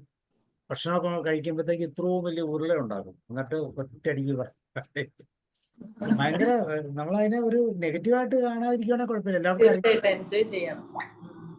ഒത്തിരി പേർക്ക് എനിക്ക് ഇതുപോലെ കൗൺസിലിംഗ് കൊടുക്കാൻ സാധ്യത. കാരണം എന്താ വെച്ചാൽ ഈ ഒരു അവസ്ഥ ഉണ്ടാകുമ്പം ഭയങ്കരമായിട്ട് മനുഷ്യനെ പേടിക്കും. ഇതെങ്ങനെ മാനേജ് ചെയ്യാമെന്ന്. പക്ഷെ ഇത് വളരെ ഈസി ആയിട്ട് മാനേജ് ചെയ്യാം. പല രീതിയിലാണ് അവരുടെ റിയാക്ഷൻസ് മനസ്സിലാക്കുക. അപ്പോൾ നമ്മൾ ഇച്ചിരി ദേഷ്യപ്പെട്ട് കഴിഞ്ഞാൽ പെട്ടെന്ന് നമ്മളോട് അടുത്ത് പെരുമാറും. അല്ലെങ്കിൽ ഇങ്ങനെ ഉദാസീനമായിട്ടിരിക്കും. കള്ളത്തരമായിട്ട് ചെയ്യുന്നത് എല്ലാം അറിയാം എന്നൊക്കെ ഇങ്ങനെ നമ്മൾ വഴക്കിട്ട് കഴിഞ്ഞാൽ പെട്ടെന്ന് റിയാക്ട് ചെയ്യും. എൻ്റെ ഫാദറിനൊക്കെ നല്ല ഇടി വെച്ച് കൊടുക്കുക, നല്ല തകർപ്പനിടി. മുൻകാല വൈരാഗ്യം തീർത്തു എന്ന് പറഞ്ഞാൽ മതി. അതാ പണ്ട് കൊടുക്കാനുള്ളതായിരിക്കും, എന്താണേലും നല്ലോണം കൊടുക്കുമായിരുന്നു. അതെനിക്ക് ഇഷ്ടപ്പെട്ടു സാറേ. അല്ല, അത് ശരിക്കും എന്നെയൊന്നും ചെയ്തില്ല, ഫാദറിനെ. അത് മാത്രമാണ് ഇഷ്ടപ്പെട്ടത്. പക്ഷെ ഫാദറിന്റെ ഒരു കോൺട്രിബ്യൂഷൻ എന്ന് വെച്ചാൽ ഭയങ്കരമാണ്. ആ വർഷം മുഴുവൻ പുതിയ കാറൊക്കെ മേടിച്ച് സ്വന്തമായി ഡ്രൈവിംഗ് പഠിച്ച് എവിടെ പോണെങ്കിലും കൊണ്ടുപോകാൻ ഇപ്പോഴും ഉണ്ട്. 85 years ആയി. ഹോസ്പിറ്റലിൽ പോയിരുന്നല്ലോ ട്രീറ്റ്മെന്റിനൊക്കെ. ഭയങ്കര ഡൈനാമിക്കാ. പുള്ളിക്ക് അതൊന്നും പ്രശ്നമൊന്നുമല്ല. പുതിയ ആൾക്കാരെ നിർത്തും, സെർവൻസിനെ നിർത്തും. ഒരു സെർവൻസ് ചെയ്യുന്നൊന്നും ശരിയാകത്തില്ല. അവരോട് വഴക്കുണ്ടാക്കും, അവരെ പറഞ്ഞു വിടും, എന്നിട്ട് തന്നെ ചെയ്യും. അങ്ങനെയൊക്കെ ഒത്തിരി ഒരു വലിയൊരു ലൈഫ് തന്നെയായിരുന്നു അത്. കാരണം അതൊരു അല്ലേ, നമുക്ക് തിരിച്ചു കിട്ടുമെന്ന് അറിയത്തില്ലല്ലോ. കുറെ നാളൊക്കെ മരുന്ന് കൊടുത്തപ്പോൾ പെട്ടെന്ന് ഇമ്പ്രൂവ് ആയി. അത് ഇരുവിന് പഴയ പോലെ തന്നെ അതായത് ഒത്തിരി ഓർമ്മകൾ ഉണ്ടായിരുന്നു. തീർച്ചയായിട്ടും സാർ ഇമോഷണൽ ആവുന്നുണ്ടെന്ന് അറിയാം. സാറിന്റെ എക്സ്പീരിയൻസ് തീർച്ചയായിട്ടും അനുഭവിച്ചവർക്ക് അറിയാം സാർ. അത് ഇതുണ്ട്, ഇതൊക്കെ ഉണ്ടാകുമ്പോഴാണ് നമ്മുടെ ചുറ്റുപാടുകളിൽ എത്രയോ വീടുകളിൽ ഇങ്ങനത്തെ രോഗികളുണ്ടെന്ന് മനസ്സിലാക്കും. തീർച്ചയായിട്ടും അതെ. അതുവരെ നമ്മൾ അറിയത്തില്ല, ഓർമ്മക്കുറവാന്നൊക്കെ പറയും. പക്ഷെ വളരെ സിവിയർ. ചിലവര് സംസാരിക്കും, ചിലവര് ചിരിക്കും, അപ്പൊ പിന്നെ മിണ്ടത്തേയില്ല. സാറേ അത് പറയുമ്പോ ഈ കുമാരേട്ടൻ്റെ ഒരു കസിന് ഭാര്യയോട് ചോദിക്കാണ് നീ ആരാണ്. ഞാനിങ്ങനെ അത്ഭുതപ്പെട്ടു. അപ്പൊ പറഞ്ഞു ഓർമ്മക്കുറവുള്ളതുകൊണ്ട് അങ്ങനെ ചോദിക്കുന്നത്. നീ ഇതാരാ നിൽക്കുന്നെന്ന്. അവരെ വൈഫ് അടുത്ത് ഇതാരാ ഇവിടെ എവിടുന്ന വന്നാണ് അവര് മരിച്ചു അങ്ങനെയൊക്കെ ഉണ്ടാവും. അവസ്ഥയാണല്ലേ. പക്ഷെ ഇപ്പൊ ഈ പ്രായമായവർക്കൊക്കെ ഇതുണ്ട്, അത് എല്ലാവർക്കും ഉണ്ടാകുന്ന പ്രായമാ. ഒരു 80+ ഇതൊക്കെ ഉണ്ടാകും. പക്ഷെ ഒരു 60 മദറിനൊക്കെ പറഞ്ഞാൽ 55, 56 ഉണ്ടാകുന്നത്. വളരെ ചെറിയ ഏജ്. ജസ്റ്റ് റിട്ടയർമെന്റ് വരെ കുഴപ്പമില്ല. കാരണം സ്കൂളുകളിലൊക്കെ നല്ല ഇന്ററാക്ഷൻസ് ഉള്ളതുകൊണ്ട് ഇതൊന്നും അത്ര ഫീൽ ചെയ്തില്ല. പക്ഷെ പെട്ടെന്ന് റിട്ടയർമെന്റിന് ശേഷം ഫാദർ വേറെ സ്കൂളിൽ പഠിപ്പിക്കാൻ പോകുന്നുണ്ടായിരുന്നു. അപ്പൊ ആ കാലത്ത് വരുന്ന ലോൺലിനെസ് എന്ന് പറഞ്ഞാൽ പെട്ടെന്ന് ഒരു 2 years കൊണ്ട് ആള് ഫുള്ളി ഡൗൺ ആയി. പിന്നെ ഒരു 4 വർഷത്തോളം കിടന്നുപോകും, എഴുന്നേക്കാൻ പറ്റാതെ. ഇവർക്കാണെങ്കിൽ വേറെ അസുഖങ്ങളൊന്നും ഇല്ല എന്നുള്ളതാണ് വേറെ പ്രത്യേകത. ഓരോ തരത്തിലുള്ള അസുഖങ്ങൾ ഇവർക്ക് പൊതുവെ ഉണ്ടാകും. ഒന്നുമില്ല, ഒരു കുഴപ്പമില്ല. ഉണ്ടോ സാറേ? കൂടെ ഉണ്ടോ? എന്നെ മരിച്ചു 12 വർഷം.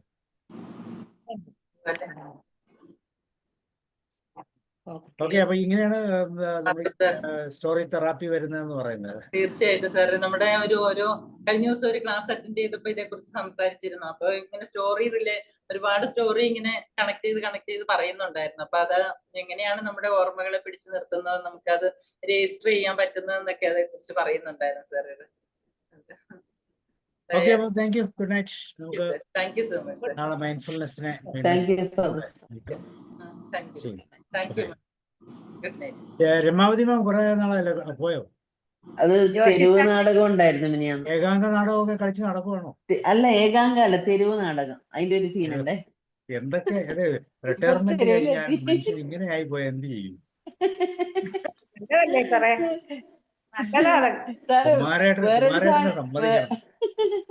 വേറൊരു സാധനം കൂടി ഞാൻ ചോദിച്ചിട്ടുണ്ട്. സവ്യസാജി സാറ് പുഷ്പനെ അറിയാമോ എന്നുള്ള പാട്ട് രചിച്ച് 20 മിനിറ്റിന്റെ ഒരു സംഭവം പഠിപ്പിക്കാൻ പറഞ്ഞു. മയക്കുമരുന്ന് കുട്ടികളെ സ്കൂളിൽ പോയിട്ട് ചെയ്യാൻ വേണ്ടിയിട്ട്. ഇപ്പോഴത്തെ മയക്കുമരുന്നിന്റെ കാര്യങ്ങളൊക്കെ ഉണ്ടല്ലോ, ആരാന്നറിയാമോ? ഇല്ല. എംപ്ലോയ്മെന്റ് ഓഫീസറാ. ചുമ്മാ റിട്ടയർഡ് ആണല്ലേ? ആഹാ, അത് കൊള്ളാലോ.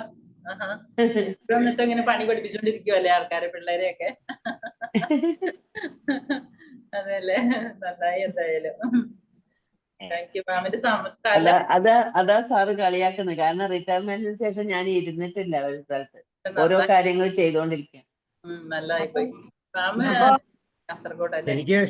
ശരിക്കും അവാർഡ് കൊടുക്കണ കുമാരേട്ടനാണ്. തീർച്ചയായിട്ടും.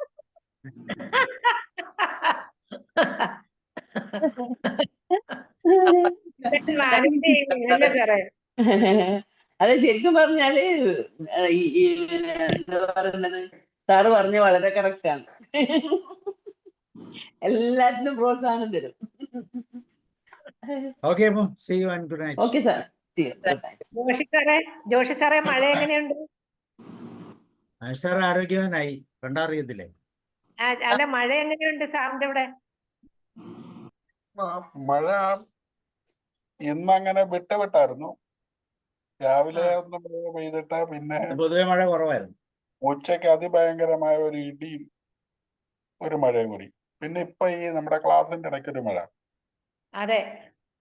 പക്ഷെ ഇന്നലെ ആരോഗ്യമൊക്കെ ആയോ? കൊടുങ്കാറ്റും പേമാരി. അതെ. മഴക്കാലത്ത് ഉണ്ടാകുന്ന ഒരു ചെറിയ പ്രശ്നം എന്ന് വിചാരിച്ചാൽ മതി. മഴക്കാലം തുടങ്ങുമ്പോൾ ഉണ്ടാകുന്ന ചില ശാരീരികമായ അഡ്ജസ്റ്റ്മെന്റുകളാണ്. അതെ. വരാനിരിക്കുന്നതേ ഉള്ളൂ. വെള്ളമൊക്കെ ഇങ്ങ് വരും. വെള്ളം വന്നോട്ടെ സാറേ, നമ്മളെ ഉപദ്രവിക്കാതെ പൊയ്ക്കോട്ടെ. ജോർജിന്റെ കുഞ്ഞ് ജോർജ് സാർ എന്തേ? കുഞ്ഞി ജോർജ് കുട്ടൻ ജോർജ് സാർ എല്ലാം എന്താ കാണാത്തത്? ജോർജ് സാർ ഇവിടെ ഉണ്ട്. ജോർജ് സാറിന്റെ കൊച്ചുമകനുണ്ട്. പുള്ളി വന്ന് ഉപദ്രവിക്കുമെന്ന് പറഞ്ഞ ഫോട്ടോ വീഡിയോ ഒക്കെ ഓഫാക്കി വെക്കുക. അതിന്റെ സാറിന് ആവശ്യമില്ല. പുള്ളി വരട്ടെ, പുള്ളിനെ നമുക്ക് റെഡിയാക്കി എടുക്കാം. ജോയ് സാർ സാറേ കണ്ണിന് ഓപ്പറേഷൻ നടന്നല്ലോ, അതാ വരാതിരുന്നത്. രമാദേവി മാഡം അറിഞ്ഞിട്ടില്ല. കണ്ണിന്റെ തിമിരത്തിന് ഓപ്പറേഷൻ ഉണ്ടായിരുന്നു. ഓഹോ ജോയ് സാർ റോയ്സ് സാർ എന്തോ മഴയൊക്കെ ആയതുകൊണ്ടായിരിക്കും. കറണ്ട് ഇല്ല, ഞങ്ങളുടെ സ്ഥലത്തൊന്നും കറണ്ട് ഇല്ല, അതുകൊണ്ടായിരിക്കാം. കറണ്ട് ഉണ്ടെങ്കിലും വോൾട്ടേജ് ഇല്ല, അങ്ങനെ പല പല പ്രശ്നങ്ങൾ. Okay, good night. Good night, bye. Good night.